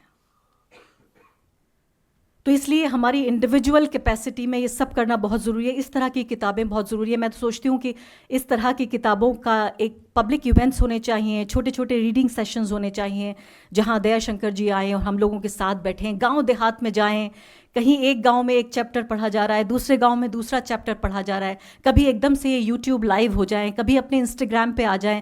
मतलब किताबें ऐसी ना रहें कि सिर्फ पढ़े लिखे लोगों के लिए एक प्रिविलेज का सिर्फ एक सबब बन जाएं। वो लोग भी किताबें पढ़ने का या सुनने का, आज तो देखिए टेक्नोलॉजी जिसका फ़ायदा और जिसका इस्तेमाल ये टेक्नोलॉजी ये पार्टी बेहतरीन तरीके से करती है। एक और काम इस पॉलिटिकल पार्टी ने बहुत अच्छा किया है, टेक्नोलॉजी का इस्तेमाल। मुझे लगता है कि हम इसमें भी हमें देर हो रही है। वो लोग, हमें जब मैं कहती हूँ तो वो तमाम लोग जो भारत के संविधान और लोकतंत्र में यकीन रखते हैं, हम का मतलब यहाँ BJP कांग्रेस से नहीं है, हर चीज़ रिलेटिव है। यहाँ कांग्रेस पार्टी का बार बार जिक्र हो रहा है, राहुल गांधी का, क्योंकि अगेन जैसे एक रिलेटिविटी है कि एक पार्टी के बरक्स दूसरी पार्टी, एक नेता के बरक्स दूसरा नेता। तो आखिरी बात और आखिरी एक शेर जो कहता है कि कितना भी अंधेरा हो, और इस वक्त बहुत सारे लोगों के लिए दौर भी मुश्किल है, मेरे लिए भी बहुत मुश्किल है। 1992 में मैं एक छोटी सी 11-12 साल की लड़की थी, मेरे टाउन में दंगा हो गया था। मैं अपने एक छोटे से भाई को लेके अपनी जान बचाने के लिए भागी थी, और वही दौर मुझे बार बार लगातार पिछले 10 दिनों से याद आ रहा है, जब ये तमाम सड़कों पर हंगामा हो रहा है। लेकिन ये वक्त इसका नहीं है कि मैं ये कहानियाँ आपके साथ शेयर करूँ, क्योंकि ये सिर्फ मेरी कहानी नहीं है। मैं इसकी नुमाइंदगी कर सकती हूँ, मेरे जैसे लाखों लोग हैं जिन्होंने वो वक्त जिया और वो बदकिस्मत हैं, उनके ऊपर ये श्राप है, श्रापित है मेरे जैसे लोग कि आज हम ये दिन देखने के लिए भी जिंदा हैं। 6 दिसंबर 1992 का दिन भी मेरे जैसे लोगों ने सहा था, जिया था। सर्वाइवर्स हैं हम उस ट्रेजिडी के, और आज 22 जनवरी 2024 देखने के लिए भी हम जिंदा हैं। तो इस श्राप को अपने ऊपर लेके चलेंगे और हिम्मत हौसला लेके चलेंगे। मैं समझती हूँ कि वो देश है जहाँ हमारे देश के जो हमारे राष्ट्रपिता हैं, उन्होंने धर्मनिरपेक्षता के लिए अपनी जान दे दी थी। उस व्यक्ति ने अपनी जान कुर्बान कर दी थी। तब भी आसान नहीं रहा होगा, आज भी आसान नहीं है, 50 साल बाद भी आसान नहीं होगा। हल्का किए बैठे रहो इस शमा को यारों, हल्का मतलब घेरा बना के बैठे रहें। हल्का किए बैठे रहो इस शमा को यारों, कुछ रोशनी बाकी तो है, हर चंद के कम है। बहुत बहुत शुक्रिया।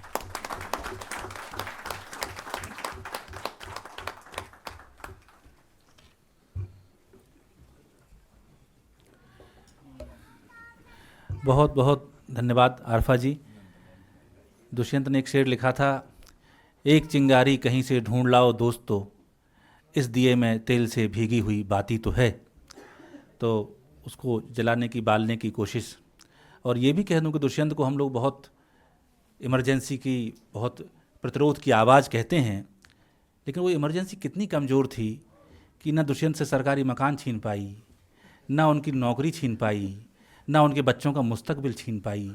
उसे हम इमरजेंसी कहते हैं, और जहां हम आज बैठे हैं इसे डेमोक्रेसी कहते हैं। क्या बात है। मैं बहुत धृष्टता के साथ कुमार प्रशांत जी से निवेदन करूंगा कि संक्षिप्त में ही सही, अगर एक आध मिनट, 2 मिनट, 10 मिनट, 15 मिनट, मैं बढ़ाता जाऊंगा। अगर वो आए तो अच्छा लगेगा, बहुत अच्छा लगेगा, हम सबकी इच्छा है। ये जो आपने संक्षेप कहा, जी, ये हम लोग हिंदुस्तानी आमतौर से करते हैं। हमारे यहाँ टाइम का कोई पैमाना नहीं होता, वो केवल मेटाफर होता है। जैसे 2 मिनट ठहरना, मैं 5 मिनट में आया।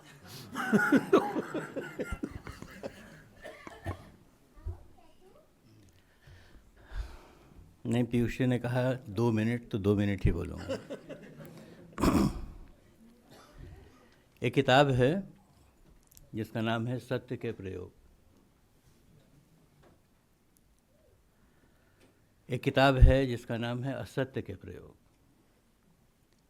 दोनों की अपनी अपनी उपलब्धियां हैं।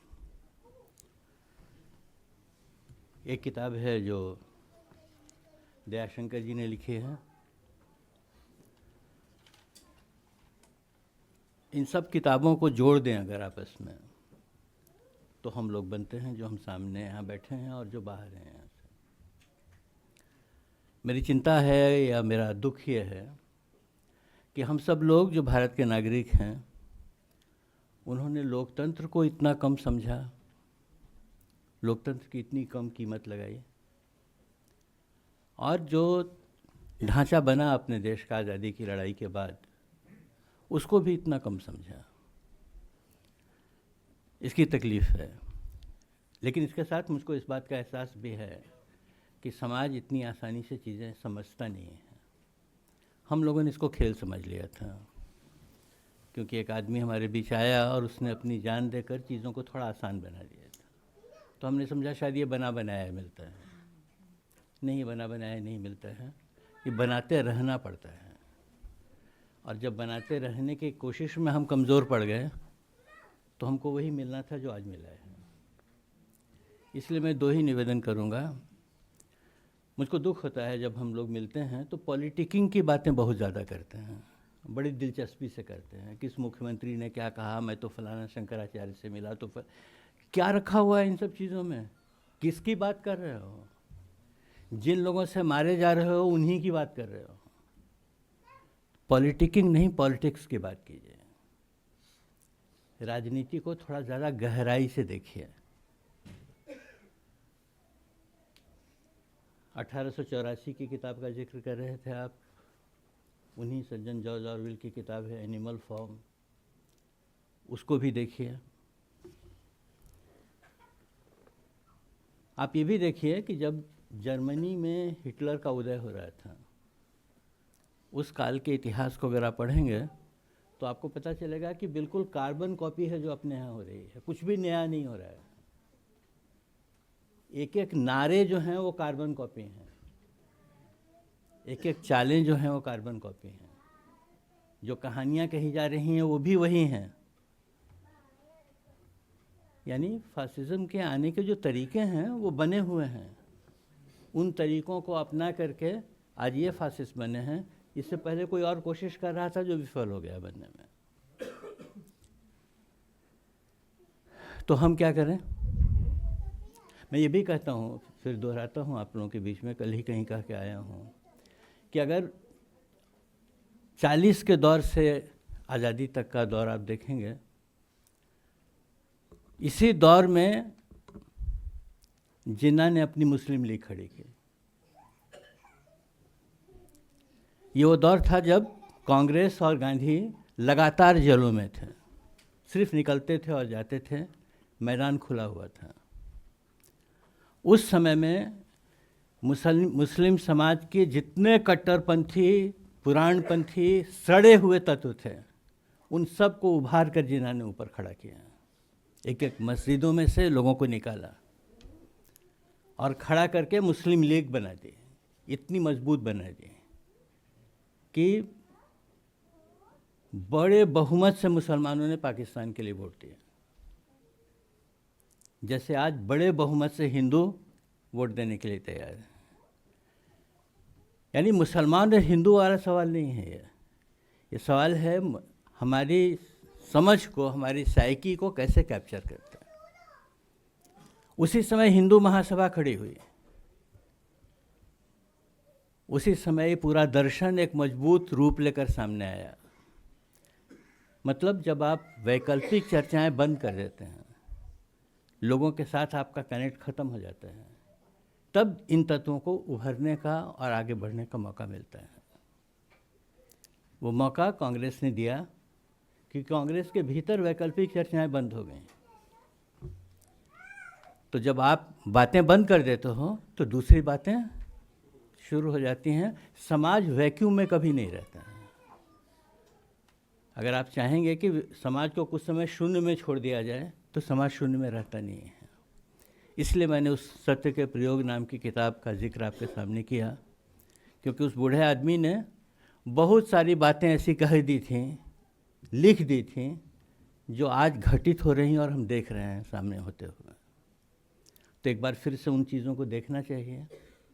निराश होने की ज़रूरत नहीं है।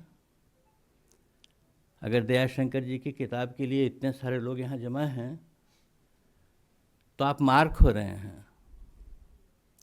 जो कहा गया कि बिग ब्रदर इज वॉचिंग, तो big brother is watching you to.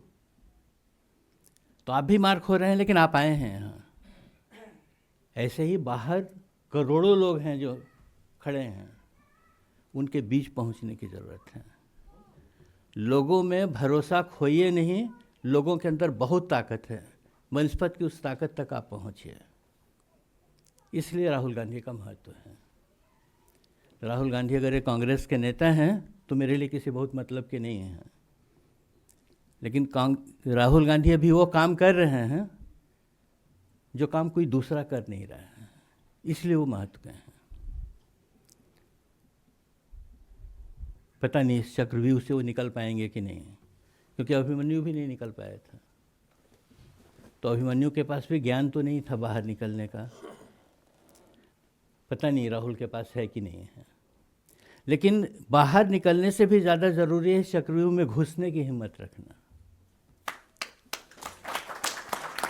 वो बात राहुल जी ने की है, और ये किताब जो है उन बातों को थोड़ी व्यवस्थित तरीके से आपके सामने रखती है, इसलिए महत्व की किताब है। लेकिन दयाशंकर जी से भी कहना चाहता हूँ कि वो अकेले हैं ऐसा मत समझिए। बहुत सारे दयाशंकर अलग अलग मोर्चों पर ये काम कर रहे हैं, और उन सारे दयाशंकरों को जोड़ दें तो एक ऐसी बड़ी ताकत खड़ी हो सकती है जो इस मिजाज को, इस वक्त के मिजाज को पलट सकती है। इसलिए सिर्फ इस समझ के लिए, इस बात को अच्छी तरह पकड़ लेने के लिए राहुल गांधी सबके निशाने पर हैं, क्योंकि उसको भी मालूम है कि अगर कोई विकल्प बनेगा तो शायद यहीं से खड़ा हो जाएगा। इसलिए इस विकल्प को नहीं बनने देना है। तो हम लोग अगर इन बातों को समझ रहे हैं तो घबराए बगैर हिम्मत के साथ लोगों के बीच में जाना और लोगों के बीच में चर्चाएं खड़ी करना और बातचीत करना सबसे बड़ा हथियार है जिससे इनको बदला जा सकता है। ये अमर नहीं है, ये अजेय नहीं है। पाँव बिल्कुल कीचड़ में सने हैं। सिर्फ कहने की ज़रूरत है कि पाँव तुम्हारे कीचड़ में सने हैं। धन्यवाद। बहुत बहुत आभार। बहुत बुनियादी बातें बहुत संवेदना के साथ हमारे साथ आईं। अब हम कार्यक्रम के अंतिम चरण में हैं। मैं दयाशंकर जी से अनुरोध करूंगा कि वो सभी हमारे आगंतुकों का आभार व्यक्त करें। आप सभी यहाँ आए और सर की बातचीत के बाद मेरे लिए कुछ कहने के लिए नहीं, और सच में हम सबको जो बातें उन्होंने कहीं उन पर सोचने की बात है। जैसा उन्होंने कहा कि हमें देखना होगा कि आगे हम किस रास्ते पर चलें और कैसे आगे बढ़ें।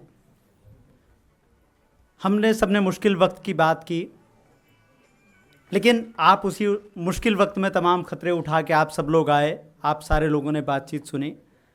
इसके लिए आप सबका, लेखक, प्रकाशक या जो भी आप लोगों, जो भी और चीज़ें होती हों, सबकी तरफ से मैं संयुक्त रूप से आपको धन्यवाद देता हूं। मैं बहुत ईमानदारी से केवल 1 मिनट में कहूँगा, मुझे बिल्कुल उम्मीद नहीं थी कि इतने सारे लोग आएंगे, क्योंकि मैं खुद भी मुझे नहीं पता था कि कितने लोग आएंगे या कैसे ये शाम बनेगी। आप सब आए, इससे मुझे बहुत यकीन जानिए बहुत भरोसा है, और इसके अलावा मेरे पास कोई दूसरा शब्द नहीं। यहाँ पर केवल एक छोटी सी, मैं 1 मिनट सर की इजाज़त हो तो लूँगा। मैं एक साथी का यहाँ पर केवल उल्लेख करना चाहता हूँ, और मैं औपचारिकतावश ही मैं चाहूँगा कि उनका सम्मान मैं आदरणीय पुरुषोत्तम अग्रवाल सर से चाहूँगा कि वो करें। और ऐसे शायद नौजवानों की ज़रूरत है जो अपना सब कुछ दांव पर लगा करके किस तरह काम कर रहे हैं, और उस नौजवान का नाम है नंदलाल शर्मा, जिसने इस किताब को एक मेरे सपने की तरह देखा, और मेरे साथ उसने, मतलब जैसे होता ना कि आप किस कदर हैं कि जब कोई चीज़ पीछे हो रही हो या कितना काम किया जा सकता है और कैसे किया जा सकता है, ये नंदलाल जी उनके लिए है। नंदलाल शर्मा, मैं चाहूँगा ज़ोरदार तालियों से आप इनका स्वागत करें।